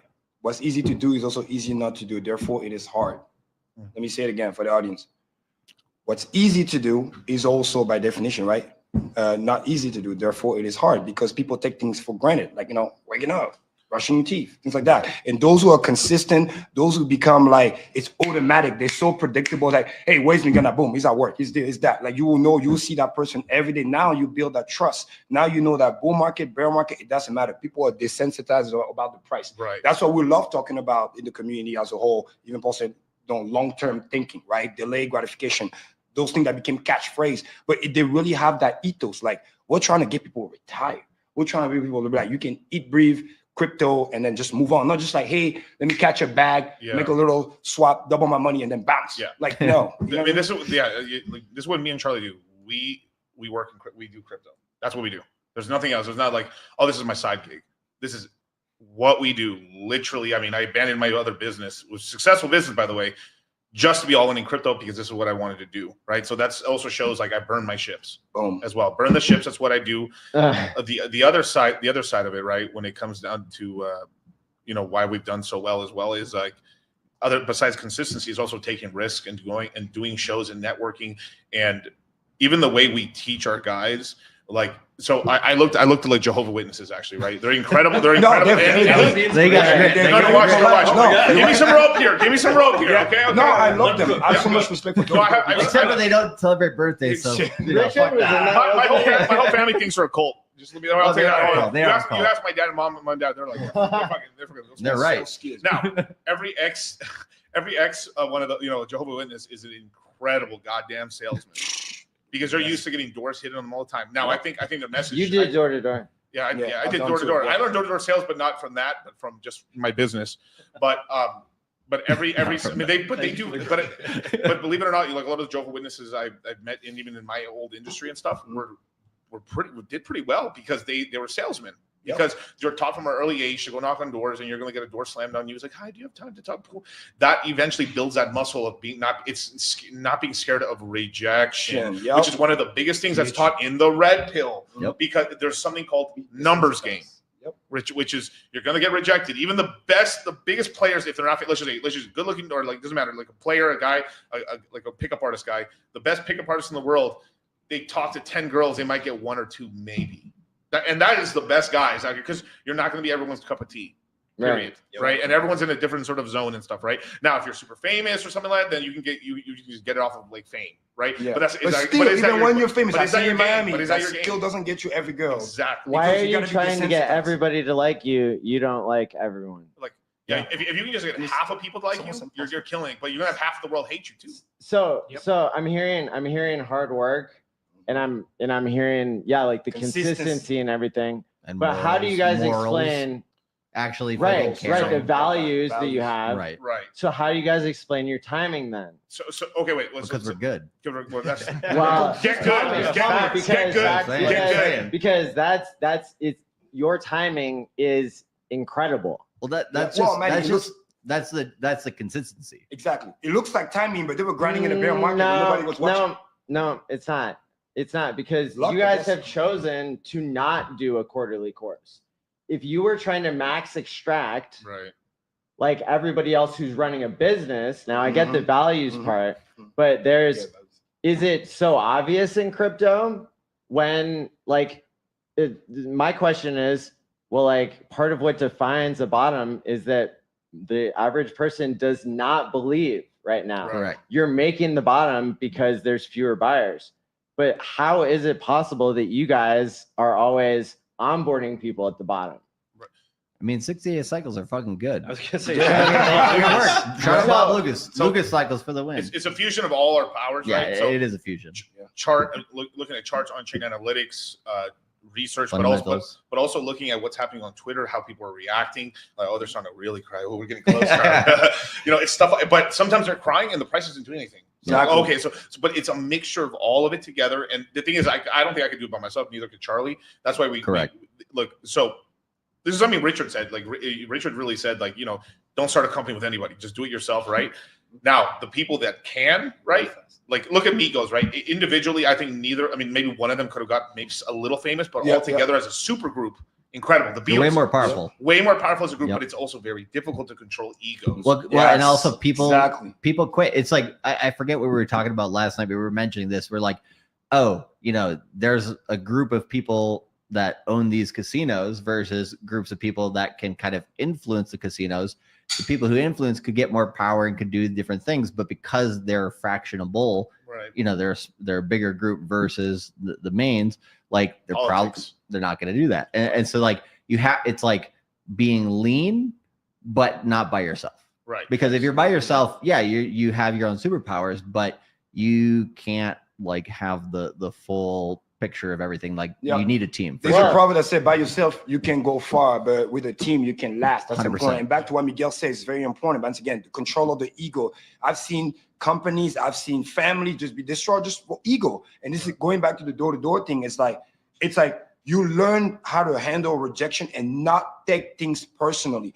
I've done door-to-door for many years too. Like somebody can literally slam the dog at like the door. Many times the dog, whatever. Oh, yeah. And then you literally just find out, because I went back to those neighbors. I was so desensitized and said, "Oh, I'm so sorry. I did that to you the other day. I just had a bad day. This was," and then start telling me what was going on. It was crazy. And then I was starting to feel bad for them. But if I didn't feel like, you know what, maybe they just had a bad day. I had that self-talk. No, it's just bad timing, Kareem. Come back. Because there was a great house. I needed to hit that. But then when I came back, boom, they told me that other cases, they were like, wow, this is the 5th time I see you here. What is it that you're selling? Let me hear that. Because they just admire the commitment. Yep. Like sometimes it's literally like people will literally see that you have something good. They'll tell you no, just to see how you're going to react. So, same thing with girls. So sometimes they'll just like, you look for them like, nah, I don't want it. And then when you don't want it, then you just chill, and that's when they come. It's like you got to be able to attract those people. So going back, see who you are. So going back to the religious thing, right? So the reason I even brought it up is because as a kid, I noticed, right? That, like numbers game works with them, but the problem is sometimes the product is difficult to sell, right? And in crypto, we have a very good product, which is get rich. So we have a very good product now. The problem is like which product within the product is going to get you that. And this has been the number one mistake. So I feel like a lot of crypto communities become a little one-sided because, of course, they only talk about their coin, which is fine. But the problem is at some point you get echo chambered out, or you've essentially hit all your leads, and you need new lead generation. This is why Richard getting into beefs and beating and like making people look stupid, or at least like doing this, it brings more people in because he was your guys' onboarder, our onboarder, getting onto these because he's so big and famous, and people are trying to like, no, I'm a fucking defeat Richard. Gets people like stuff. That's so entertaining. Where's Mashinsky now? Where's Mashinsky now? Bring your heroes here to die. The marketing arm. So what we did is like obviously the outrage marketing. The thing is like we have to like play. So it's this whole thing is like you win with vinegar, or you win with honey, right? And honey. The thing is like I can't come on the show and like PulseChain, Hex, PulseChain Inc., PulseChain PHEX, EHEX. Like you can't fucking do that on these major platforms because it's bad. It just looks bad, and you won't onboard. You onboard a couple people, sure, but it doesn't. You have to onboard with honey, which is this is why we start off with it, and this is how we invest as well. So it's also true to us. Is I don't just have PulseChain. Right. Exactly. And this is, I know this was like from the beginning. I kind of felt like when we were saying that on stage yesterday, I was like, we're fucking saying blasphemy against the fucking Bible or something. Like I said you can make money in Cardano because they have whales that pump the price, and then you can bring it over to PulseChain. Oh my God, novel concept, right? But that's how we've been able to onboard, because we've onboarded people that wouldn't have even given a shit about PulseChain because we showed them all these other chains. They found the ones they liked. You're like, PulseChain is actually really cool. I'm gonna put some money over here. And that's the thing, because you're never like the thing is, I feel like a lot of the onboarding is like you guys are trying to onboard max. Like you guys are trying to onboard a person. You're basically, I want a virgin and I want her to stick with her. Well, we're like, that's not the market. The market's for a bunch of whores. So I'm a whale. That's the market. So no, that isn't market. It is a shitty market. Oh yeah. What my job? I'm a whale retainer.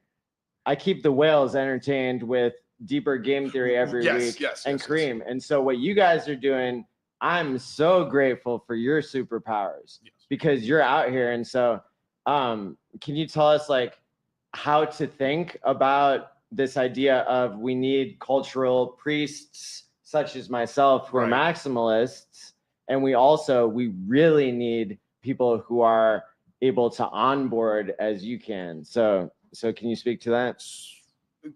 Okay, so yeah. So basically, like, there was a time when our culture of Hex was very like maximalist only. Right. It's just copying what worked in Bitcoin. It Blah, was blah, a survival blah. instinct too. Yeah, because we've been but attacked. then, you know, I started meeting people who they actually had receipts of like they onboarded these millionaires into Hex because they would go to the millionaires and say, what crypto are you interested in?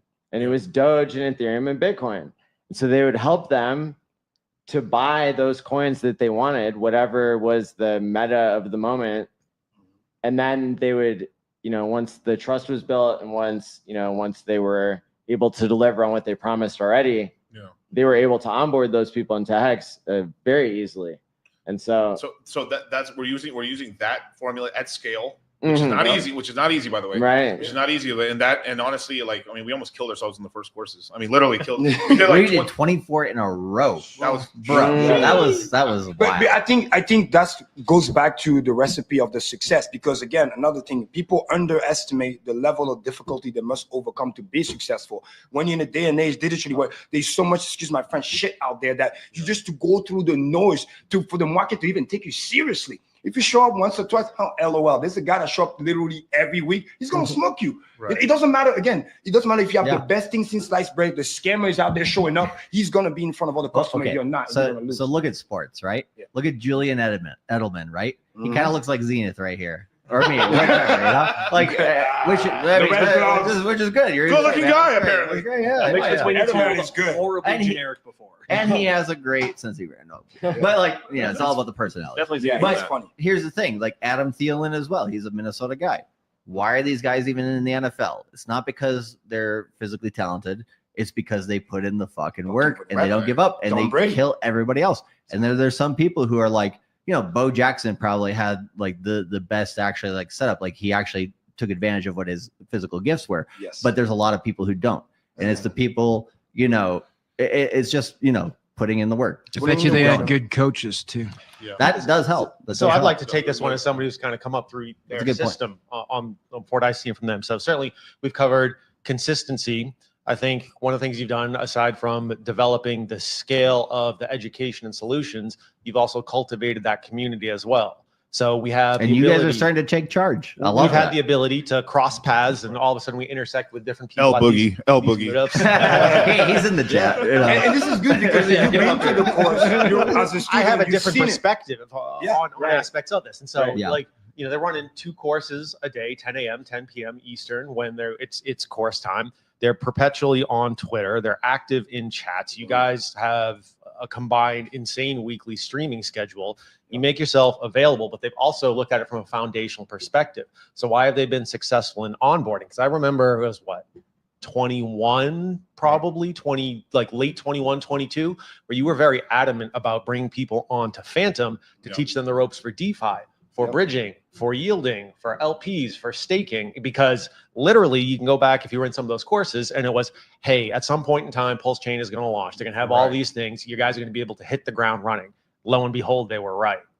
So, and it's also a powerful test because that's what I used to do too. Because I used to tell people, "Hey, I'll teach you for free, but I want you to show up by doing all the tough schedules." I've seen him do this. I've seen him do this. Exactly, because the trick is you want to weed out the fake people or the people who are not serious. No offense, because like this is really serious, and that's why sometimes I get very passionate because like we're genuinely trying to change people's lives. So it's like, I'm going to commit, but I expect you to commit, because if not, I feel I'm wasting my time. I could be helping somebody else, because if we genuinely trying to make you become like wealthy, retire, whatever, we got to put in the work, but we expect you to put in the work too. Because if you don't, then it's like, why would you deserve those things? Do you know what I mean? So, and that's why I always looked at it like beyond the money, because the attitude, the showing up, to me, that's more valuable, because that's going to be the key. And then having the right open-mindedness. That's why, again, I love Abdoul, the way he came in, because he was, again, very, very open-minded. He heard the community. And more importantly, he was also one of the few that was like, oh, no, the Mexicans are not that bad. Oh, this and that. He didn't just let the slander of what he heard. He went and he looked it for himself. He showed up. He came to the meeting. And then what is this about? And then he realized. I mean, he broke in like Stone Cold Steve Austin. Exactly. And then he realized those guys were lying. That's,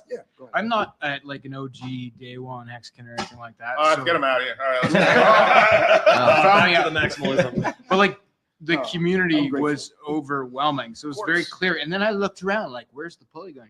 There's no Polygon community. Like, so it's like, okay, where should I build things? Well, the place where I can actually talk to people, Right. and they'll know my name, and I can be on the screen with like YouTubers that are important, right? It's very difficult to break in anywhere else like that.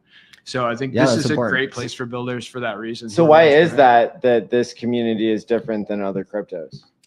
It's natural. It's organic. It's There's a mostly lot of actually people. there's a lot of other Realness. communities where they like Cardano. They fucking claim there's like all sorts of stuff, happening. We got the most devs. We got the most GitHub development shit. Like all this stuff. It's just fucking lies. Lies, It's, per- bots. it's called Bro, professor chain, which is Hexologist Yeah. is always racial trade. Like, what's the word? When you're on Is it Twitter, racial? the ratio on the.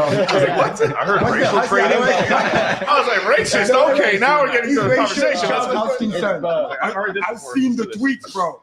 Hexo got way less follower, and then he'll be tweeting something, and then he come in and he checked him, and then like he will get more likes, bro. That's So like, we're more social or what? I think it's the gym thing where it's like it's easier to go to the gym with all your buddies instead of just going by yourself every time. So if you're the only streamer, it's probably a little disheartening being the only one out in the void. But when you get the boys together, Yeah. you can have some fun, have a drink, start streaming. It really motivates It's you to mu- keep going it's- and going and going. and the That's boys true. are on the same mission. Right. It's a lifestyle. We don't. Maybe I speak for some of you guys here, but I don't feel like it's work. You know what I Yep. mean? Yeah. Like Yep. it's just we've just been doing it. So like bull market, bear market. It's like the analogy where Elon Musk was saying like, "Oh, aren't you worried about being the richest man of this?" I'm like, bro, I'm not selling. I'm just doing whatever. Oh, today the house is more valued more. Tomorrow is. I'm not selling the house. I'm just here. I'm just putting the work. Loving what I This do. community is one of the only communities I've ever seen that actually compounds on itself, up Yes. and down. Yeah. Yep. It's insane. Like literally, you see people, streaming, like everything. Everyone inspires everyone else, and then when everything's suppressed, it's like, okay, you still got some people popping up. People are streaming, people are creating content, but it's really like everything goes up together and everything goes down together. And this community is like foundationally organic. Charlie put it. But why? Based- Why is the question? All right, Richard. Richard. I mean, he Richard, streams yeah. all Ask him. the time. Because- Used to. I'll give you. Yeah. Sure. He gives us the core values that they were talking about at some point because he creates that synergy. And he goes back to what I was saying earlier. When you're around high productive individual, it makes you want to do that. We have leadership. We have role model. Wow, he's showing his face. Wow, he's already retired. He shouldn't be doing this. We watch 6-hour stream, people lying, swearing at him, slanders. That's why I love sometimes 8 hours, no tea exologists breaks. replay some old video because some of us maybe have forgotten. I was rewatching. I was like, damn, Yeah. it was bad. I kind of forgot. Even though I knew, but like I rewatched it, like, damn. It Okay, came at him. okay, look, there's three. The reason we are at the beginning, because I was there from the beginning, right? There's Right. The 3 reasons why, right? Richard streamed a lot. Which is really rare at the time during the beginning of. So he was already a big YouTuber guy. Yeah, yeah. He was going around doing 6 shows. hours. right? Streams. Always was giving good information. Always giving 6-hour streams, doing. He massive might not have quality. liked them, but he gave good information. So yeah, he was streaming like almost like in the beginning, especially like almost like a fresh and fit schedule down Yeah. here, right? So okay, that's one. Then as a community, obviously you can't really promote nothing if nothing exists, right? So then Hex launched. Then you had the first real YouTuber for Hex, which is Hexologist, and then he decides to stream every day. Every day. Shout out Now, to Hex. Shout out to him. Now, Yeah. community-wise, why we exploded YouTube is Discourse Syndicate after that, which was me and RG and then Coffee and stuff, right? Originally. Then what happened is, Coffee then did his channel, also mega successful channel, also and kept streamed really regularly. Great tutorials. Great tutorials, right? Which is you needed. Now, from the Discourse Syndicate, everyone kept. It was also I think we were doing like 3 or 4 days a week, streaming all the time. And then from there, basically just about every Hexagon that eventually had a YouTube channel, we did this really interesting thing where we would just like, you want to come on the show? It's a community show, and then Yes. That was the greatest program you ever did. The Cross Epic Hangout. promotion. cross promotion, and then we promoted. We brought people. I didn't even know this. I was like, all right, fucking come on here, come on here. I mean, just about everybody you could possibly think of went on that show. Then from there, it grew into something, and then at some point, it essentially got a life of its own. That was Yeah. the culture, because And- that's what they told me. Right. That when I copy traded the equipment of Hexologists and RG3, and when I asked them to support me Yep. to run the first Hex conference, like, hey, can I put your name next to this? Like, I want to bring everybody together. They had told me, in dollar cost, they had told me that the recipe for success was cross promotion. Yeah. That was that that was the golden goose. Yep. And so that's what really impresses me everything about hangout. this community. But all right, so here's the part that shocked me still. Okay. Even being a crypto psychologist, understanding social psychology, I asked myself, so in So about a year ago, when we were at all-time lows in PulseChain, and I mean all-time lows, remember, it was the 4th day of the Hex conference in 2024, January. So it was January 9th when Richard's lawyers showed their cards and said, we're defending this guy and we have a really fucking good case. Right. And so that took us off of like a long low that we had where PulseX was, 10% of SAC rate. And then you saw in a run between January 9th, 2024 and 369, which is where we're at now in the year. So in that 2-month period, you saw a run of Inc. did 20x. You saw Pulse and PulseX did 10 or 15x, Hex the same.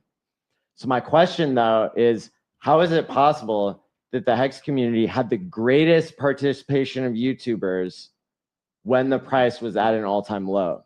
So when we had that conference, before we knew that Richard was going to show his cards, before we knew he wasn't on the run, before we knew he was being represented by Elon Musk's lawyers and that he had a slam dunk case to win everything, how is it possible that this community already set the world record for most YouTubers live on a single screen? We had 230 people show up for that. We had over 100 YouTubers come onto the conference at all-time lows. And the only explanation I've ever heard that makes any kind of sense goes back to your concept of a religion. Yes. Where that when you're at a time of war, church attendance goes to an all-time high.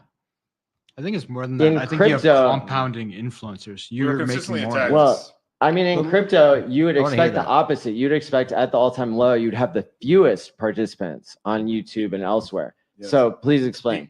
But are you talking about the metric of within PulseChain or compared to other chains? I'm just saying, like, there seems to be something special here in the PulseChain community that is irrelevant of price.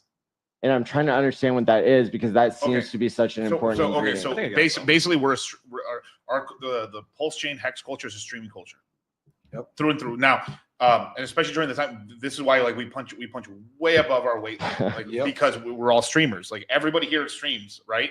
And we have the highest population. I mean, like if you put all the Hexicans as a population, right? They all have Twitter. They all have Hex Twitters, which is crazy. But we have the highest amount of YouTubers. Yes. And that's been by design. Yes. And it's also is really rare time because also crypto is a dork. And it is finance. It's all dorky. Yeah. And they're all introverts. So we essentially, you don't get the community you want. You get the community you deserve. And also community you design too, exactly. Because we help people kind of be like unshying themselves. But to unpack this a little bit more, that was actually our best defense mechanism. Because remember, we've been attacked, slandered, lied about, and while at the same time being gatekept. So it's kind of like when they say if you get attacked, your number one weapon is your phone, camera, film, everything. So for us, it's like stream. And at some point, some live stream and channel were getting shut down too. So it's like we had to be like, yo, what if he gets shut down? Hey, create one too. And then it's like, if I get shut down, I'll go on your channel. And then so the cross promotion, the multi-channel. So it's like we're mosaic, pure DeFi. Build out, and then Richard keep promoting hey, do it your own. Don't just rely on me. That's very important. How even right now, PulseChain, one of the only one where you can run the software from your goddamn computer. That even also, that's not talked about a lot. That's very powerful. Nobody can stop your money. You got the thing, you got to download, you can run it yourself. Yeah, I mean, speaking of channels that got nuked, RIP Boogie's first channel. Sorry. L Boogie. Common L Boogie. Maddie, to answer your question though, I think the reason that I got is that I think the foundation was built very, very well, which is that many of the people you talk to in the Hexagon space, that's what it was at first. Now we're in PulseChain. We got that whole thing going on. Is that the foundation was laid very solidly. So even though you have troubles coming up and we have July 31st, 2023, the day that the SEC drops the allegations, everyone can look at it and at its face, like make that logical analysis and be like, okay, is this true? Even if it is factual, how does this line up? And does this change the fundamentals and the values that were taught by Richard and showed about DeFi and the principles of it, self-custody, not trusting middlemen, not trusting centralized exchanges, all that stuff. So you built the foundation so well that when it came time to fight, just like the religious argument, it's if you have a good cause, you're willing to take up arms. And I think it also helped that everyone had each other too. So that's another thing that helped people get in there. So what do we do now if there isn't the same threat that there's always been? You know, Well, we're the most subpoenaed group of influencers in crypto. You sound And like you we might have won. personal experience And on this one, brother. we didn't win by political favor. We won in court. Correct. Based on merit. A federal judge Yeah, has declared. Real quick, the SEC has been Not a dropping security. a bunch of investigations lately. So, like, absolute W to everybody, like Consensus, Gemini, MetaMask, all those people. But at the same time, Richard did something different in the same week that, was it like week and 2 days that the SEC actually went like 0-7. But he won in court. So even if the SEC was not dropping all those investigations, Richard Hart won in a different avenue that a lot of people think that he wasn't going to win in, because even at that point, all the cards were stacked against him in the deck. But the SEC fumbled the bag so bad, and their original allegation was so bad, they couldn't even proceed to trial, when at that time, procedurally, they were given the benefit of the doubt on everything. So to the people who have created this excellent foundation to our culture, how does our culture change now that we have not the same threat? I don't know. Just I wanted to hear what Fast Abdoul had to say, because he said there was like another aspect that wasn't being considered. I think with the influencer community, Right. there's an actual like internal community inside PulseChain of influencers that are a community amongst A themselves. cabal? But I think of it more like an LP position. You have compounding influencers. Influencers churning out new influencers. Look at your courses. Right. Look at the Citadel. Look at like Crypto Sloth. This guy. Like there's so many people that I talk to. Yeah. All the DJ Roundtable guys, basically, right? Yeah, straight up. We all just came from a CMC course, Like, so we're here because of these It's guys. huge. That's And how kind many of people crazy. became an To me, that's influencer fucking because of wild. you? Yeah. That's Right? great. I Because love of it. Max, right? I don't have And Axel too. Yeah, where's my DJ? Where's my just DJ I think, roundtable? I think one of the most powerful ideas in the community that kind of goes under the radar, it's just honestly, it's almost a trope at this point, refusing to lose. Like, we've been through so much at this point. There's no way we're going to lose. Like, it's not going to happen. Like, I don't stream out of I don't even have monetization turned on. I don't have that. I know everyone has their different philosophy, but it's like, I'm here to win. And I think that harnessing that idea in the foundations we had, with or without Richard, he has been streaming for years at this point. Like, to me, it doesn't even matter. It's like, there is a mission, there's something to do, and we're going to do it. And like harnessing that idea, it doesn't go away. Okay, so like, what do you say to your cousins, your family members who say you're delusional? Well, you're poor. There you go. Shut it down. No, Conversation over. I mean, you can always look back and be like, Mom, you remember when you tell me to get rid of the Pokemon cards? I don't know. I mean, the first thing that comes to mind too is like, I'll never use a what is calculator. worth doing out there? Like, what is worth doing? Like, if they're asking me that question, I say, what are you doing that's so important? Yep. Like, and maybe they have a good answer, maybe they don't. But They for don't me, I have a good answer. usually. They fucking don't. Yeah. Exactly. So. Yep. And more importantly, it's a good reminder, because I do actually talk with my siblings and some of the people that I've onboarded in the family as well. I just remind them again, did the thesis change? No. Meaning, like, are they going to keep printing stuff? Are we going to still dealing with inflation, right? Check. Do you want to potentially make money in your sleep, right? Whether it is via staking, LP, whatever it might be. And then more importantly, it's like a lot, because some of them, they're not like 100% in crypto. They have, they live their life, they have jobs, things that you're talking about. Yeah, yeah. And what they love is that we teach them how to be autonomous, how to do it themselves, how to do DeFi themselves, but also we remind them that you don't have to be like us, meaning 100%. You can literally just have the thing set up, and then boom, go about your day, go about your work. My sister, she barely checks her account maybe 3 months, 6 months, whatever. She just live her best life. She just know that, hey, the thing is compounding, it's working. She got to stake 5 years, and no one's 7 years, 10 years, whatever. I'll the day when I need it, I'll just go check. Until then, boom, everything is safe. What's in the corner? I go about and I live my life, and that's very, very important. So they're not on crypto Twitter with some of the negativity. They're not worried about, oh my God, did you hear about the price? What they did the last 20 minutes, and then this and that, and then this rogue coin. Like, no, because they completely desensitized from that. They just understand that, hey, the thesis is the same. It's not World War III. I made that joke with them saying, if there's World War III, all right, maybe some of the stuff and they turn off the internet, maybe we have problems. So you're saying there's a Until then, mindset. Exactly. The mindset's All right, it's true. We're building a bank. That's actually true. So I'll Wow. get really meta with this thing, right? So one thing that we did lose a little bit, which I'll mention here, right, is this is even before PulseChain launched. This is once we got into the bear market, basically there was a certain point. I don't know what to say. Like maybe it was like very late fourth quarter of 21. Collaborations started to stop because basically, like, I think like people were on Discord Syndicate for a long time, and then essentially what the Discord Syndicate did really well, especially in the beginning and during a good portion of 21, was getting people, new guys to come in, and getting the guys who made their own channels to come back on. And it was just kind of this whole everyone was collaborating with each other. And then at some point, you know, it got late cycle and stuff, which is normal. And then, you know, people kept doing their channels and stuff, but then, you know, eventually we crashed, right? And we went down, which is pretty normal. And when PulseChain launched, what's happened is like, I think we're just not having enough cross collaboration anymore within the channel.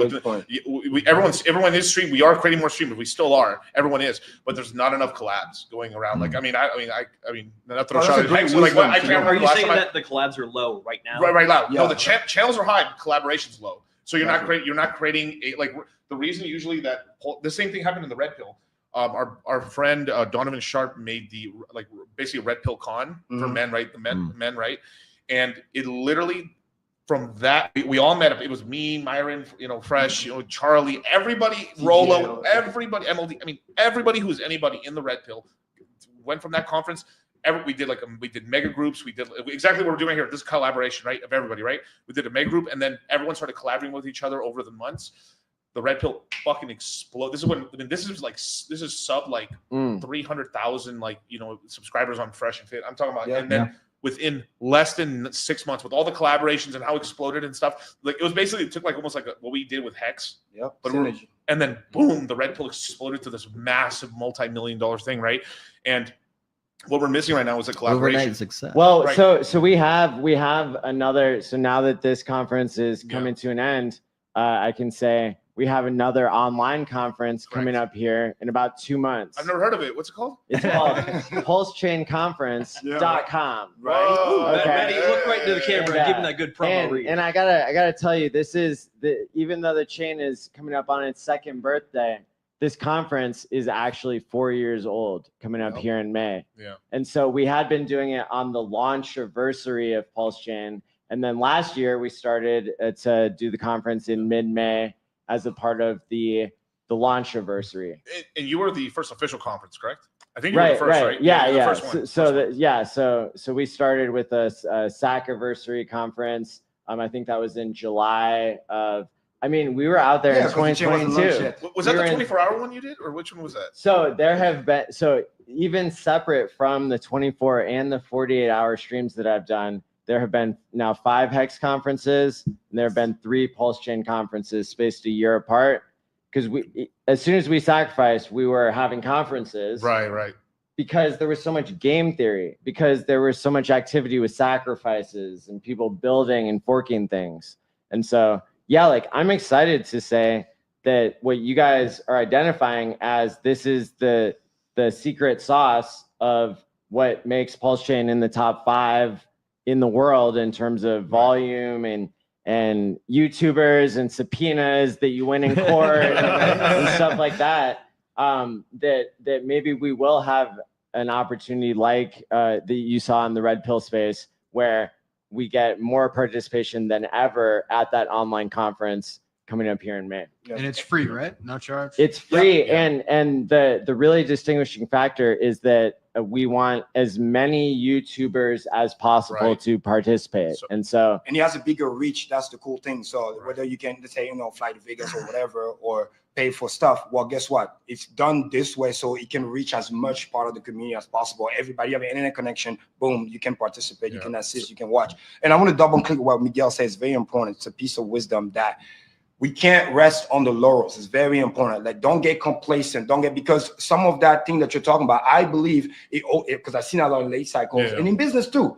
People get excited, right? When we talked about Vitalik earlier, the bag gets big. You think you made it. Everything is cool. You stop teaching. You start slowing down, and then people see that, or you stop reaching out, doing the collabs and stuff. And then next thing you know, by the time you realize you're slowing down, it's already too late. You lost momentum. Right. Momentum is a real thing. So it's good to reflect on what we did good and what we can improve on, so that the next round, cycles are going to be cycles, but if we can at least keep reinforcing, double down on what we have learned to improve, and then we're going to make new mistakes and then learn from them, and then just continue to be that learning machine. I think that's great. I mean, part of having a conference isn't just the people speaking at the conference when it's online at that moment. It's that you're reactivating and newly activating YouTubers who will continue to stream throughout the year. Right. That's a good point. So that's why I really think the world record attempt that we did now more than a year ago, I mean, maybe that needs to be repeated now for this PulseChain conference, because we had 230 people who showed that, well, many showed their faces and many participated. And so the more I'm just putting this together as we're talking right now, that part of what is making this community so successful, irregardless of price, which we know that's going to get fixed. But basically, the more participation we can get, the better. So I have one. So okay. So on that point that I made, right?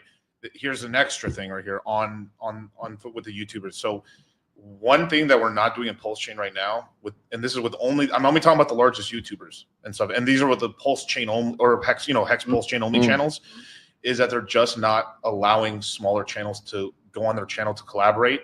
And then it should, and obviously I know, look, everyone's busy, right? Of course, right? But we need some new up and coming guys to go on Hexo's channel, then go on then go on Sami's channel, and then go on B-Roots' channel, and then go on Coffee's channel. And I don't see that happening.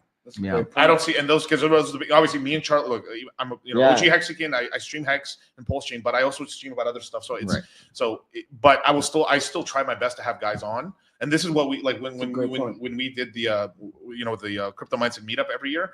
I tell these guys, start a YouTube channel. Come on, come on. Well, go on. He's been on my channel. I've got like a couple hundred subscribers. Like I see Fast Abdoul rolling through and commenting chats, and it's like, bro, we don't even have 200 subscribers. You're doing it. Obviously, I know you're having guys on, but it's also but I know. But this is the whole thing, is like we have to start that up again. That's the part that's fucking up, is our actual best channels are not collaborating enough. You got to update the world. So there was an outlier that I found on Twitter when I looked at the Hex badges, which that's been discontinued, and the PulseChain badges are now actually uniting people even more than ever.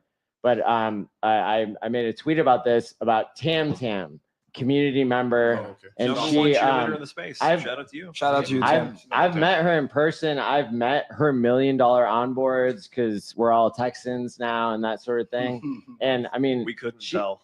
She's look, so she's the real deal. And I was looking at her Twitter statistics, because it's part of the badge program, and she had like 2,300 followers, and she was getting 350,000 impressions on Twitter per month. And so that's more than Havid was getting. I mean, it's like nuts. Shocking, it's like, and so people who are punching above their weight, it's I think that's how we know, right? When Whales Only, when he started streaming, we knew he was going to be the fastest growing streamer at the time back in 2021.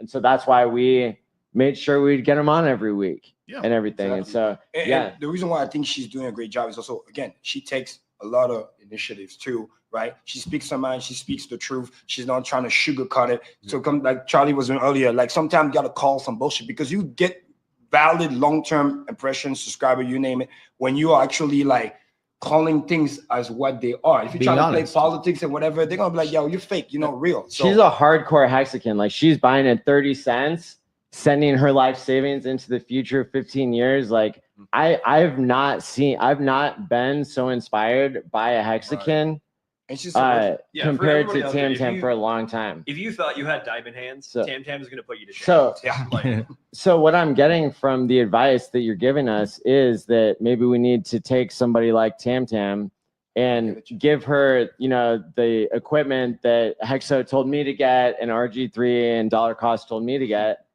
and then send her on a journey to go through all the channels, all the way up to Sami, then Ivan on tech, and I don't know, maybe she'll onboard Sailor after a while. No, you guys are already in Texas. Get on Joe Rogan. Yeah, exactly. Why not? Easy. I'm working on it. It's not going well. Keep knocking on that door. We sense consistency.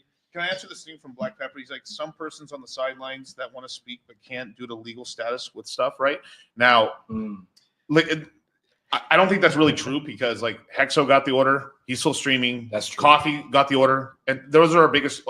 Most of the people on the list were more Twitter personalities. From I got a notification too. Yeah, and then you're still here. You're still here. So the guys who aren't streaming is because they don't want to, and that's respect that. That's okay. But but all the major guys who had YouTube channels, they're still YouTubing.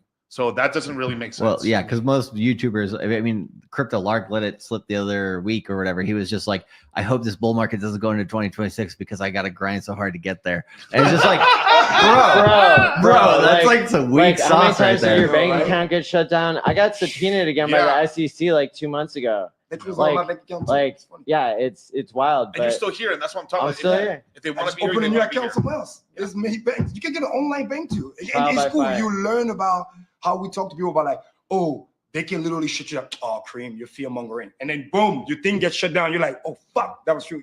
But if you're prepared, you can learn from my experience and don't just take it for granted. Right. you remember in the highest of stakes when Clay, sorry, I've seen it 14 times. Taco So Truck. it's the highest when, or lowest stakes? Which one? right. So it's when Same both. Lamont Black and Clay from Nomics, they're Oh, both okay. sitting yeah, there like, you know, looking at the OA stakes and everything, and they're talking about the negativity of the hex culture, and they're saying like, you know, they had to be going through a trial by fire so much, and then they said what got them from there to here will not get them from here to there, meaning, you know, like our next journey. And so now that the SEC stuff is over, what do you think, like now that we've graduated that trial by fire, what's going to change in how we have to get from here to where we're going? That's a good question. I don't even know the I can answer. say yet. it. I think first off, the SEC that we have now is a different SEC than we had 2 months ago. Great point. Right. We're going to see very different things. We mentioned it earlier. Trump getting elected is going to absolutely change the face of the direction that crypto goes in this cycle and also for Americans overall. Yes. Three-letter agencies are under new administration. There is a major fight going on right now within the government to determine what are the constitutional limits of the executive agencies.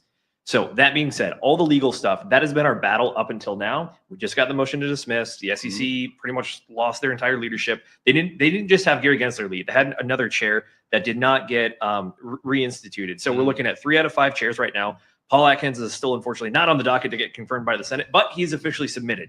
So I think that the previous battle was the legal stuff. It was fighting all that stuff. It was fighting the SEC, fighting the allegations, all that kind of crap. And when I think now what we're going to see is we're going to have to really compete in an open marketplace. That's what I'm seeing. If you go look and you read the executive, we are good, but we got to step.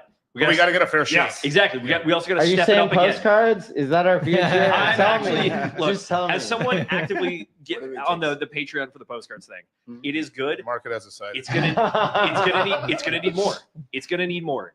If you look at the executive order, what we're seeing now, and we're also seeing letters from the SEC, we're like the SEC is literally saying they are not here to baby you. They are not here to save you when you make bad financial decisions.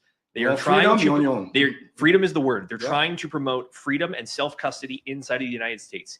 That means game's on. We got to compete in the open marketplace now and actually compete with the big boys. We got the, we got the volume. We got to get the price appreciation going on now. And I mean, Lord knows we got the onboarding at this point. The one thing we need, right? Now, let's just say, besides Richard, right? One thing we need, because look, me and Charlie are like experts when it comes to newbies and brand new people. This is what we do. We onboard brand new people as well as just do a continuation in education once you've learned crypto, right? It's that, you know, guys, when they first get into crypto, they really don't know to do anything. They can't do DeFi. They literally cannot. All they know is how do you put their credit card in. And, you know, shout out to Coast and all the guys are, but like realistically speaking, we need a Coinbase, a Kraken, a Crypto.com, or a Gemini. That's the final frontier. I'm sorry. There's almost no way around it. Now, if the market was really pumping crazy, we'll pump off of that, and then we can pump out because everyone, all the DeFi native and all the people who are already rich in crypto got so much fucking money they can slosh money into every chain, and then we get PulseChain season and we do good. But we need one of them. And I don't want to promote it, and I don't want to promote a centralized exchange, but it's the sort of thing. If like Crypto.com put PulseChain on there, and then I'd be like, go to Crypto.com. Crypto.com is the best. But we need that because normally, like. It's so why are we so successful? Because we take one of the most difficult things, the most annoying, like onboard your cousin into crypto. Good fucking luck to your text messages. He's an ETH miner, and it's so hard to even get him into PulseChain, even though he knows everything. Miguel, we talked about this at the conference today. I had a chance to talk to the treasurer of Nevada and also a lawyer here. One of the things we talked about is that in the political world, we can be ideological purists, and those values are good and true. The DeFi values are still very good and true. I know a lot of people have been getting shit for talking about how we need a centralized exchange listing. That kind of goes against the DeFi values, but the realistic situation on the ground is that you are here, you want to go there. You cannot teleport. You have to move the football 1 yard at a time. And like I said, if we want to compete in this new marketplace, you got to be competitive. How do you be competitive? You get marketing, you get visibility that we talked about. Centralized exchange listings are a way to do that. It lowers it makes the accessibility higher, so you can get more people in. Because I'm sure all of us had to go through a centralized exchange at one point to get money onto PulseChain. Yeah. So I started the show talking about that before I even introduced myself, because I think it's so important. And I don't even think that getting on a top 3 centralized exchange is the mechanism that's going to cause PulseChain to go to new all-time highs. Right. I think it's that the whales using that as a proxy for trust, that they're going to see that happen, and that's going to be the shelling point. Yeah. But it's everything. You're right. The whales there. It was with the little guy too. It's important, and I think it goes back to also having clarity. You know, as being one of the top onboarded too, you got to be clear in your messaging, because if not, it creates confusion. The same way we were talking about earlier. You know, when Abdoul came into the community, and then we start having the talk. When we find out that no, what's being said and the truth are 2 different things. We're not saying that, for example, exchanges are bad. No, I always tell people we got to onboard sometime, especially big money or whatever, anything above 30, 50,000, you want to go to exchange, less slippage. It's funny that like you said the talk to talk about sexes, and normally the talk is about sex. I'm just saying. I identify as a dinosaur. So a lot of shit that Richard's taught us there's a lot of wisdom in what he's taught us, but it's also things are changing in a way, right? Like, you know, that whole thing when I said on stage, like we went from a one religion coin, one God. Yeah. Now there's 5. Now there's a pantheon. Why can't I? And then it becomes this whole thing where like now that the schism has happened, it's like, well, no, well I might have this coin because it's a good utility coin. This is, and then eventually it's like, buy my pumped out tires coin. That's everyone's shaking their shit, but like that's what it is now, because we've evolved from basically I won't say utility coin, but essentially a utility coin on Ethereum when we evolved into our own chain that does everything. And we got NFTs, we got loaning programs, we got stable coins, we got yield farms. I mean, everything that is in L1.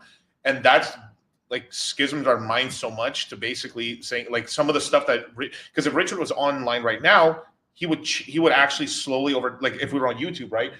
Stuff we said in 21 doesn't track to this cycle. Right. Exactly. So now, but there's wisdom in what we said and what Richard said, because of course, you don't have all your money in exchanges.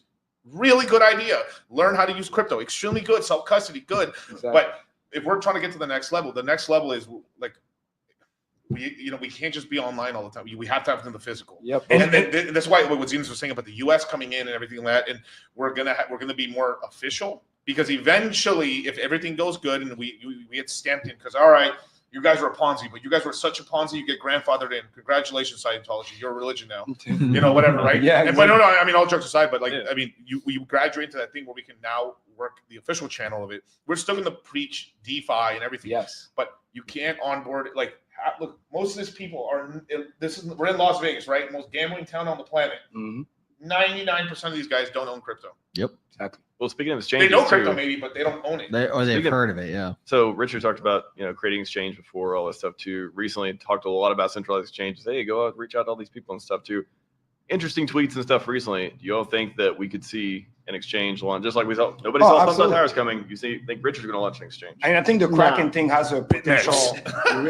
He's going to acquire it. Yes. That would be fucking gangster. I look at it this way, right? Which is the best analogy I would look at it this is like, imagine kind of like a child, right? First you like, baby, toddler, right? You learn how to crawl, then you know how to walk, and then you know how to run. And again, it goes back to the clarity. People think like it's just one-way street. We only mean one way. No, exchange is good. They say, hey, watch out for the leverage. Don't put all the money there. Don't get wrecked. But nobody said, hey, don't use exchange. But some people are so either not understanding the messaging or just one-sided. It's not black and white. 50 shades of gray, right? So it's like understanding that nuance is really going to be the key, and knowing when to use it, and understand that we graduated from what we were before, because it was literally a war zone. You had to be defensive. You had to be like the 300, like in the movie, really rely on each other, because we saw people came to the community, attack, pretend to be nice, and then hurt us bad. We saw some exchange. We sent them the money, Maxi, right? And then they dump on their head and they took the money. So it's like, It wasn't just, hey, Yeah. we can't forget that So too. so here's how I see it is like honestly I see it as sure Richard is one of the richest men in the world, and sure he could probably make just about anything happen. Also But the best guy in crypto. But my thesis goes more to the fact that basically he wants to be the best. He doesn't want to win things through political favor. We could have done that. We could have played that game. But we won in court. And so when I look at the question of centralized exchange listings, did Satoshi, like, I don't know the answer to this question, but I'm guessing that Satoshi is not somebody who had to go beg a centralized exchange as a founder or bribe them. It was the community that did it. Right. And so when I look at Richard's deep psychology, I think to myself, well, challenge accepted. We are the best community in crypto, and it is up to us to get a centralized exchange listing. That's why I've been, cracking the whip at Aubrey de Grey, because we gave him $27 million, and that was really cool. And that was PulseChain related.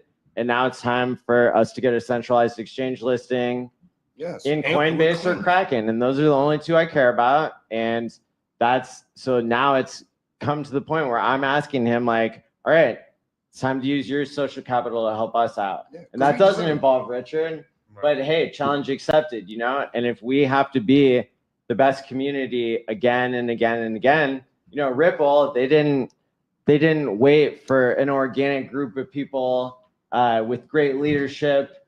They didn't wait for them to come along and to, struggle and to pass the test by fire and to go through the SEC and everything. But like, we have to look at it sort of like these are countries, right?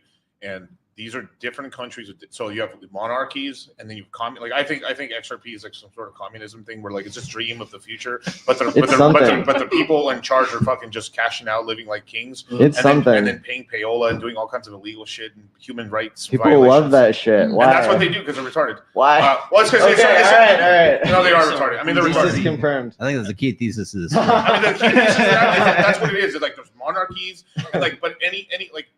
I shouldn't say. We're committed now. Really, any. I mean, there's no. I mean, even if you look in crypto, there's really no female-led chain, right? At all, right? There's no because. Tam, save us. Yeah, indeed. Right. I mean, starting at still know what 96%. But it's this whole thing where like you need leadership and stuff. But also you can't be just a decentralized, disorganized thing because the centralized shit will fuck you up and kill you. Exactly. You won't survive. No, you can't survive in this little thing. I like Digibyte. Digibyte was a really great but the founder was having trouble, and then just finances were not handled properly. Community and then eventually it's died. It's dead. Yeah. Even though it's a great coin, it was a great coin. It's dead now. I think that the argument and I'm gonna go out on a limb here and say once we get on Kraken or Coinbase, I'm gonna say people will be able to go back and they'll still be able to say that it was Richard's masterstroke genius idea to include cents in the donation sacrifice form, where you only get 75% credit. Well, I must have made, I don't know, 25% or half of my PulseChain sacrifice was 2 cents, even though I was getting less coins, because I care about longevity. Exactly. Right. And Richard did too. So again, that's a very important thing. So that was a poker chip, that was played, and now it's time to cash it in. And I don't think it takes Richard to be involved. No. Because I've already it's like if you were to look at the company, right? The CEO, chief visionary, he's worried about the big things, right? And then the army, the rest of all the generals are the one doing all the heavy lifting, which makes sense because he did his part, right? He had to go and fight the SEC and win, which he did. That's a big deal. He had to create, Hex, Pulse, all sort of stuff, flawless operation, 5-year running, all this other stuff. That's the big stuff he has to do. And then now we can do the other stuff. So Aubrey isn't the only one who owes PulseChain something. Okay. Yes. Aubrey is like bum buddies with Vitalik. All right. So that's pretty cool. That's an important thing. Vitalik has a lot of influence. Vitalik got coins unstuck. Like we need the PDI to get unstuck for Sense Foundation right now. But who else do we know in politics that has a shitload of power right now? Oh, Jim O'Neill. Jim O'Neill was the CEO of Sens after Aubrey left. And who is he now? He's in the effing cabinet of Trump because he's the deputy secretary of Health and Human Services, which is the #2 position under RFK in the entire country for Health and Human Services. And so are you telling me that PulseChain has somebody who owes us a favor who's in the Trump administration, in the I cabinet? understand that, but like you should probably say that. I mean, like, because it just sounds bad. I mean, yeah, it's just like you can't just like mug these the guy and be like, fucking "Yo, owe me." us," and like, yeah. Well, I mean, to steal someone's quote, but- it's like maybe we should. I understand. What are we Understand. asking for? What are we Let's talk asking about for? it. We're Just gotta asking incentivize to be treated like any other crypto that there is. Fairness. Why is PulseChain the #4 crypto by volume in the world, and we are the #1 that's not on a centralized exchange? Is because of political warfare. It's because of things that Trump got elected to fix. Right. Yep. And we want in So court. yeah, we deserve it. We just need a fair chance, right? Yeah, we We deserve need to it. be on the fair Like- playing field, like- and then like, we can win What, that fight. like, We're the easiest thing to list. That- We're the I- most I compliant. think there's two sides to that. Number one is the SEC allegation was a credible reason for people to drop PulseChain from like DEXs even, or also to keep people out of the centralized exchanges. The other half of that, though, is even before the SEC complaint came out, was that we were still off and like deranked on CoinGecko. So there's stuff beyond that. Now that we do have people in politically appointed offices, that's fantastic, absolutely. But at the same time, though, those people are not the ones running the exchanges. Exactly. So They're not the one gatekeeping us. We got to figure out how to go from point A to B on that one. The other scar, the other wound that never healed was Richard Vampire attacked Bitcoin. What? Well, we know that that's true because I used to be a Bitcoin maxi and I heard about Richard and then I got into Hex, right? And so that's a real thing that happened. Yeah. Just like lots of people But have what do you mean by vampire vampire attacks. attack? So Exactly. lots of people have extracted users because they built something better. What did Vitalik do? Yeah, exactly. He What did he vampire do? attacked Bitcoin. Right. What did Richard do? He built something better, That right? just sounds more like beer companies mad that people are switching from Corona to Modelo because their big brother told them that like Modelo's way better and doesn't like give you hangover headaches. It's like it's just a better product. So is that really a vampire attack? I mean, they can. So I what mean, I'm everything came saying- from Bitcoin, so everything for that to the Yeah. Bitcoiner, right? If those So stuff Bitcoin every can do. like Yeah, this is dog shit compared to Bitcoiners. And I mean, Bitcoiners think everything's bad. I mean, like it's just like that isn't fucking Bitcoin. I mean, fucking like, Facts. Sailor almost had like an ulcer or an aneurysm on Right, stream. yeah, right. Like he's like, there is no second best. And the biggest joke, especially for DeFi, is like there's literally more Bitcoin running on ETH than on the other. You know what I mean? Like the rap Bitcoin. I mean, it's just like what are we talking about? like without any political favors, which is how we won in court.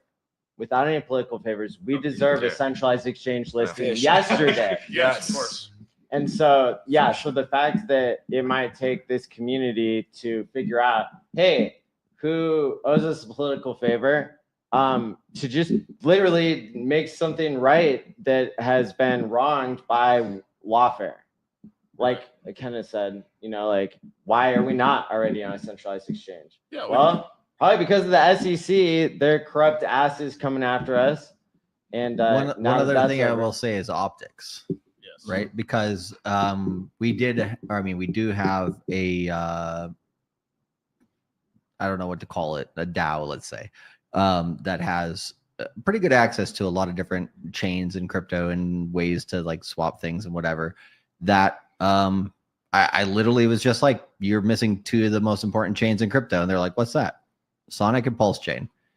Oh, who's running these? The first question they asked was, who's running these two things? Because they want to cash in on those ad dollars. Well, so what I said was, you got Andre Krohn and you got Richard Hart, two of the best innovators in the space that have built out a lot of what crypto is.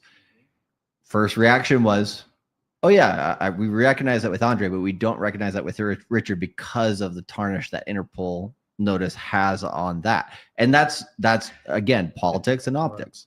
That one is especially politics. Yeah. So if you go to Richard Hart's Interpol red notice and then you scroll either direction, you're going to notice that the things that they're accusing them of are very, very different. One is simple assault and tax evasion, and then you go either direction and you get closer to like terrorism.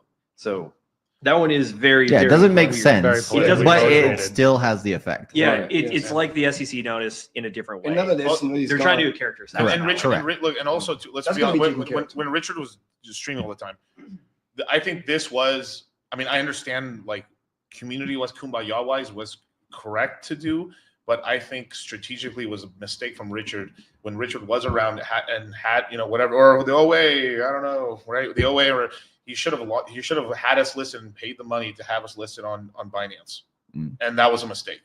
It was a mistake, absolutely a mistake. Now I understand why you didn't want to do it. Binance letting us potentially list over there because they were the one that got a kick off from CoinMarketCap. Like everyone knows, right? They own that too. Richard knows everybody. Richard knows everybody. He's an OG. He knows all these maxis. He knows all the Ethereum. But some of them are hating on. I know, hating on jealousy. Right, but they list scams, right? We said, but they list scams. Yeah. But like the exchange listings ask for a certain amount of coins or a certain amount of dollars, and it's just a sort of thing like there's. But I can't forget the quote that he said multiple times, which is, there's people that got money on Binance, they can't take the money on. So it's like there might be some back doors so you don't know, because again, in my own phone, I got big exchange texting me on Telegram asking me list, come. But I'm like, we got to worry about this stuff because that's how you get finessed sometimes. You send the money and then it's DeFi, right? It's gone. They don't owe you nothing. So maybe deals could have been done on the U.S. side or something like that. I mean, but this is where it gets difficult. We're like, somebody has to put their neck out. It's a trust issue. Yeah. I get it. But like, I get it. But you have to fucking do that because it's like you need the onboarding. Now he is the founder, still is a founder. I'm not chastising him or nothing like that. But like that's a strategy that he did that he could pull off because he could just market it. And we're fine, but we don't have that marketing anymore. So then now we do have to try to like push it out. And now obviously we got Uniswap back, Matcha, fuck yes, go Matcha, good, right? Yeah. But we do now. Let's see what happens, and maybe we can get Kraken, maybe we can get Coinbase, and we can get all these things and stuff. But like we have to try now to do that because also we got an L1 and we need to like in order to. I think the timing now is good. Yeah, it's good. Yeah, because I'm not hating. I'm not saying anything, but it's just like it is this whole thing where like I'm sorry, we have to. How we get to the next level? That's the next level. No, you're absolutely right. I was just giving context, but yeah. Part of it was that remember only 5% of Hex coins are circulating at this point. Users circulating coins because the OA started with 50% and then bought up all the tokens, so we could get a 10,000x. So if Binance even wanted 1% of the market supply, which like doesn't seem like that much to any token that doesn't do a 10,000x. Then that would have been that's 20% of the actual sell pressure that could have occurred. And so I will still give it to you that that was a mistake to not list, because did we really even need a 10,000x in order to have full glory last cycle? Maybe if Binance was dumping the whole way up, maybe we would have only gotten 1,000x and everybody still would have been happy, and then you wouldn't have gone down as much from the top. If we did so well on Binance, let's just say we did really good on Binance, right? Yeah. And then what would happen is Hex would have done, and I'm not trying to use, but Binance is a good example because that's probably the most likely one we would have gone on legitimately, right? Because I mean, you could say maybe because of the unclarity and US being not crypto friendly, we probably wouldn't have gone on Kraken or Coinbase just because it wouldn't have happened. So the reason I brought up Binance is because that one was probably going to be the one. And if we got listed on there would have been a fourth version of Hex on Pancake Swap. No, I'm serious. Like, one-to-one, just a bridge. There would have been a bridge to Binance chain. And then when we did PulseChain, the network and stuff, we would have had a massively large, I would really believe would at least got 50% more people because of us being on Binance and because of all the money that's on BNB. We would have made some people on BNB a fuck ton of money that they would have been, holy shit, yeah, let's go. By the way, that can still happen. That can still happen. But this is where we're talking about, like, when me and Charlie were saying this last cycle, and these are some of the things that we like. That's why, like, but it was a strategy, and I think it still played out extremely good because we had Richard there, and he was like a fucking unbelievable operator. Here's the number one cool thing that I would say being on Binance will help that people don't see is the fact that they have the power because they control it to fix the coin market cap ranking. If we fix that, because as much as we hate it, it is still, unfortunately, whatever, the number one website people go to check crypto, especially how Miguel was talking about the people who haven't heard of crypto. We're not on page one anymore with the OA burning anyway. But we can quickly get there. Low liquidity. Get so actually talk about that. How much of the supply was burned? How much of the supply? I think it was.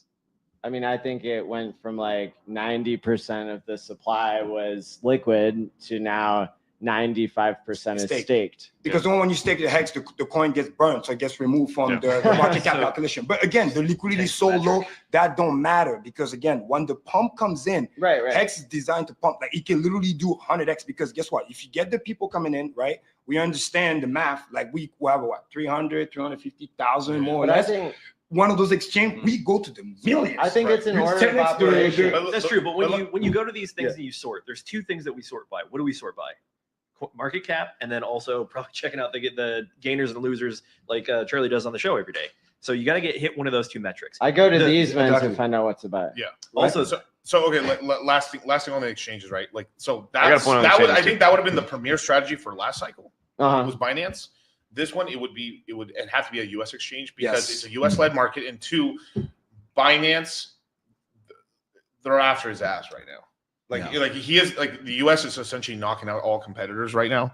Is Kraken US? Yes. Yes. So- And it's one of the And most I think old- Kraken would be the best. It is one. actually one of the oldest Why? exchange. People don't know that. Why? Oh, they've just been really good. They helped. That's where one of the main places they ICO'd a lot of Ethereum whales. It was one of the first markets where you actually could buy Ethereum. Yes. It works. They're OG, the OGs are Never real been DeFi. hacked.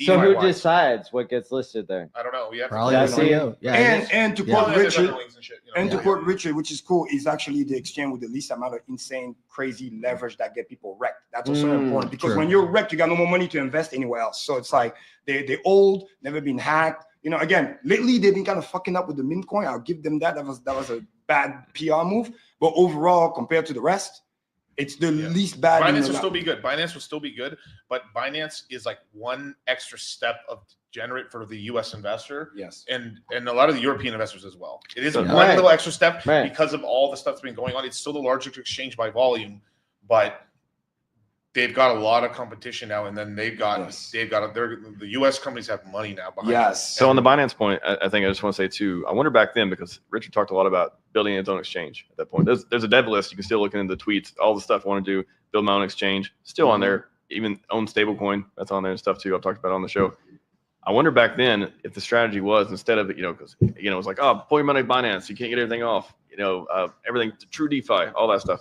I wonder if maybe, before around PulseChain time, there was a plan to do exchange, and then maybe PulseChain took president. Okay, we got to do this later. And then that opportunity to do some kind of centralized exchange listing just didn't happen because there was maybe a plan to have their own exchange and then fix everything from there. So Well, he's tweeted about it now, like, hey, community, it's up to you to go get us listed on these top 3 exchanges. So we had that's some ominous tweets The, about the exchanges community is in doing it general. though. It looks good. I mean, Right. I'm proud. It's happening right now. Bro, people out there filing paperwork. Hexer just the other day, he spent 5 hours filing out all the paperwork. Just Shout to make sure- Exo, yeah. Shout to Like, Exo. like, Yeah. it's very important, because again, the timing is now. We have all those things together. We got the regulatory clarity. We're now in a position where, again, I say this in the most respectful way, because of what we teach, whatever, we're the community that's also the least wrecked. And I want to be clear about what I mean by that. I'm not just talking about, oh yeah, price went down, whatever, this and that, because if you are staking, whatever, we got extra coin. But when something is down 60, 70, even 80%, it's still better than your whole thing is gone because you got liquidated, meaning you went to zero. Yeah. Like, people forget that. And one more important thing, you still got your coin. When the price goes back up, you getting everything back just as fast and some. And it goes back to what Miguel was saying earlier, which is like, when you understand the mindset of the bear market, when you're doing the LP and all the farm, you ain't worried about USD. You're like, yo, let me stack some coins. I'm just loading. I'm not even looking at price. And this is since it is decentralized. I heard we're- that's cultivating crypto. I don't know. I had to throw that. Sorry, Oh, shameless yeah, show. yeah. Shameless show. But this is why these collaboration streams are so important, especially like a big panel like this, and micro ones as well, like 1 or 2 influencers and stuff. But like a big one, why this is important, these in-person conferences and the online conferences are important, is because then all the top streamers and people talk, because this is decentralized. Richard's not running it, right? Yep. It's decentralized, so people can come up with strategies. Hey, let's do this. How about this quarter? How about a quarterly shareholder meeting? Whoa, it's almost like it's I don't know. I don't know. It's like a crypto council. I think I'm going to do a stream that says Hex shareholder meeting. And just Yes. I mean, literally, they're a legit company. Okay. You know the sad shit about that is if every quarter we invited all the top streamers and stuff, everybody got together and stuff. Hey, what can we do? Yes. Do you know how much? I mean, we don't have to. It doesn't have to be quarterly. Would be nice, but if it was like once a month or once every quarter, we meet on the first of every third month, right? We all get together. Let's talk for 2 hours. What should we do? We're like, all right, cool, boom. We would actually be much more organized than pretty much every other chain. Right. Big time, because the value is there, the talent and it's is there, decentralized. the mindset. No one's is paying there. us to do this shit either. Right. But we want to do it. But if like Hexologist, Coffee, Somi, me, Charlie, you guys, I mean, everyone got together. Big group of fucking 100 on a giant Zoom call meeting. It could be 400 people or some shit, right? This is what we need to do. All right. Oh, a space. A space or something. No, not a space. Oh, no. Not a space. No. I mean, we can afterwards. Or we can that could be big. What's it called on Telegram? The voice chat? The voice chat. We can do that too. It's I call this encrypted. meeting to order. Yeah. Robert's Rules of Order. Who put you in charge? That's going to be the hardest thing to figure out first. Right. And who the fuck is organizing? Yeah. But maybe not. Yeah, but all right, Matty, you're in charge. Take care of it. No, but here's the thing: is like you would have to put. I mean, not that we have to fucking elect a fucking president or something, but it has to be like it would just be something like, all right, we're like it's almost like Kalen. All right, Kalen, organize this thing, put it together, and then everyone talk because we can't just have one person be the fucking leader of it too, because then. Here comes drama. Why should we leave this fucker? He's a piece of shit and this and he did that. RG3 in his fucking hair. Oh my god, I hate coffee. Well, Miguel and Charlie. Fuck those guys. They're terrible people. Decentralized, and also you want to share the burden. It's not because somebody say it's great, like he's gonna take care of it. No, we need to all be involved. Because I remember being even like I said on the voice chat in the early days of Hex, we were so bubbly. There was like thousands of people. We were literally it just organized itself. People were coming in, talking this, that, and then because we were all there showing that, hey, what can we do? We want to collectively pump this thing. But yeah, you're right. Like we're humans. Eventually, we're all going to get together, and someone's leading the conversation, which is going to happen. But we'll come to it organically at some point. But it's got to be done as like everyone shows up, and then it's decided. And to some extent, we already have this. We already have leaders in our community who speak, truth to power, who are out there inspiring others. I get inspired when I see all the other Hex YouTubers. And so whether it's formal or informal, it's like you guys say, the hard work, the consistency, being right about things, the value, all of that adds up into a cult mentality. It adds up into, people being locked in.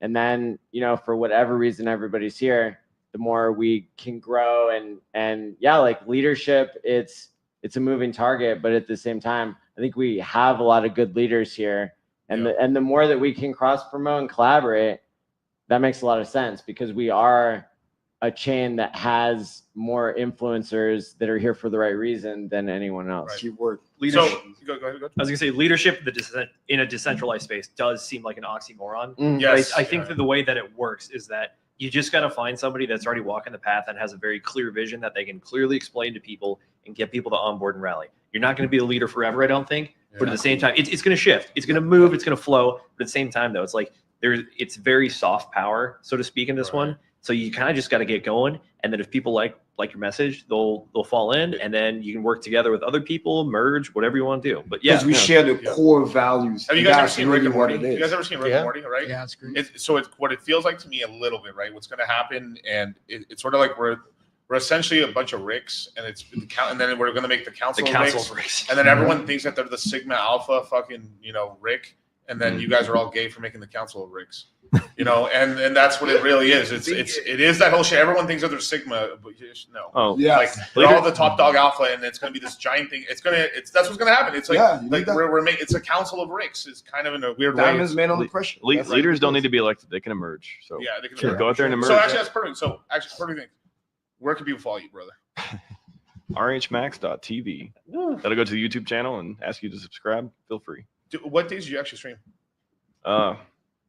Whichever day I want. Oh, yeah. Which is my bad. Which has been a lot lately. Yeah, usually I don't know 3, 4, 5 days a week. No expectation. Oh wow, nice. Yeah, and GoRealDeFi.com. It's a community site I built as well to help onboarding. I like using it, all that good stuff. But yeah, rhmax.tv. Go to the channel, see the content. At rhmax was on the X. What about you, Fast Abdoul? I can be found at Twitter at @FastAbdoul and on YouTube at just about any show you turn on. I'm probably around. Lately, I've been streaming Matty and the Game Theory Gang every Tuesday. I'm on with St. Wolf once or twice a week. I'm on with DeFi Down Under, usually every Thursday evening at US time. And I'll pick up a couple in between with whoever will have me. Have you ever thought of maybe doing like once a week? Just, I mean, obviously you don't have to be a full YouTuber because I mean, look, I understand you're busy and you're actually working. That's a real thing, right? Yeah. But a once a week or maybe once every 2 weeks, just like, hey, this is what we do. I think that would really help out your platform. Like to have my own. Yeah, your own thing where like here, like it's sort of like people have medium articles, right? So it's sort of like you have like, hey, this is what we've done in the last month. Right. And it can just be monthly, nothing just crazy. Review. Just review. But this month, this is what we've done. These liquidity pools changed. This movie here. And, you know, we've been on these shows and community. I've noticed personally in other communities, people love that shit when they're like, oh, I found this cool project. Wow. There's about 5 meetings here or 5 months considered created 5 months ago. Yep. Let me see the evolution. That's a good idea. I see like a work ethic. It builds trust. It builds trust. Let's trust. This stuff is super heavy too, right? So people need something to review to be able to understand all the things that could happen. Because you're a very specific. You would be a very specific channel because you're a project leader and stuff. You don't need to actually stream every day or something like because you're already doing all this other stuff. But just like a roundup of like this is what we've done, 1 hour thing and stuff, and then maybe you bring a person from your community and stuff that maybe knows like maybe it's like DJing the pool's crazy. And I must say, Wednesday afternoons are wide open. Nobody streams on Wednesday afternoons for some reason. Betty, that hurts. Interesting. Wednesday afternoon. Afternoons, your evening. Yeah. And like that consistency is rewarded. No. I'm saying there's almost always a Hex or PulseChain stream going on 24/7. Okay. Yeah. And but I've noticed Wednesday afternoon we don't have anybody yet. So yeah, Wednesday afternoon, that's the one crypto show that's is the live. one spot. That's the one spot that's open. And like you said, review nice Camel breakdowns. cryptos. Here we go. Camel Club. So Camel Club. brother, Let's go. Yeah, Mr. Twinkie. Yeah. You can Hump find me day. at Mr. Angry Twinkie on all socials. You can also find me once a week co-streaming with my partner, Crypto Boogie, who unfortunately is not here. Boogie. Common Boogie L. Common What's your Boogie L. channel? I'm at Mr. Angry Twinkie on YouTube, and I'm also at US_Crypto Boogie for the tacos and kimchi show we do once a week. Nice. Woo. Yeah. Really great show. You Put that guys in the watch chat every too, tweet. so I they retweet can the have show it. all the time. That's a good one. Great stuff. Fantastic show. Yep. Absolutely. You guys should do a collab. We'll make it happen. So, brothers, where can people follow you? Folks, you can find me on DGen Roundtable. We stream Wednesdays, Fridays, and Sundays at 8 p.m. Eastern Time. And then you can also catch our show Walk the Block on Mondays at 8 p.m. Eastern Time. We're launching that product to that channel to try to reach out as more of a curated service to onboard people and do our job. Cool. And then as far as the spirit of collaboration goes, Moon Gang, if you ever want to come on and hang out with DGen Roundtable, you're more than welcome. We'd love to have you. So hit me up on Twitter, ZenithDI. That's my handle there. Or you can hit me up in the DGen Roundtable Telegram chat as well. Distinguished investor. Yeah, he coined it. Yeah. Awesome. Distinguished investor. Brother. Awesome. Yeah, me primarily for crypto. You can find me on X, Twitter, right? At Your Magic, very important. YOR, right? MADJIC. And I stream with Maddie once a week, which is awesome as well. And then on Instagram, believe it or not, we got an onboard there. And then shameless plug, shout out to Super Hex. He's doing a really, really good job. Shout out Super Hex. Yeah, Super Hex is TikTok. real. So Yeah. you can find me on Instagram, Kareem Crypto 45. Who are you again? Okay, so if you're watching this stream right now and you're banging Jesse Powell or very specific. if you have any relation whatsoever, please contact me. My name is Maddie All In, and I'm here to get us listed on Kraken. You That's can an all-in find me at statement right there. PulseChainConference.com. Nice. That's the winner right there.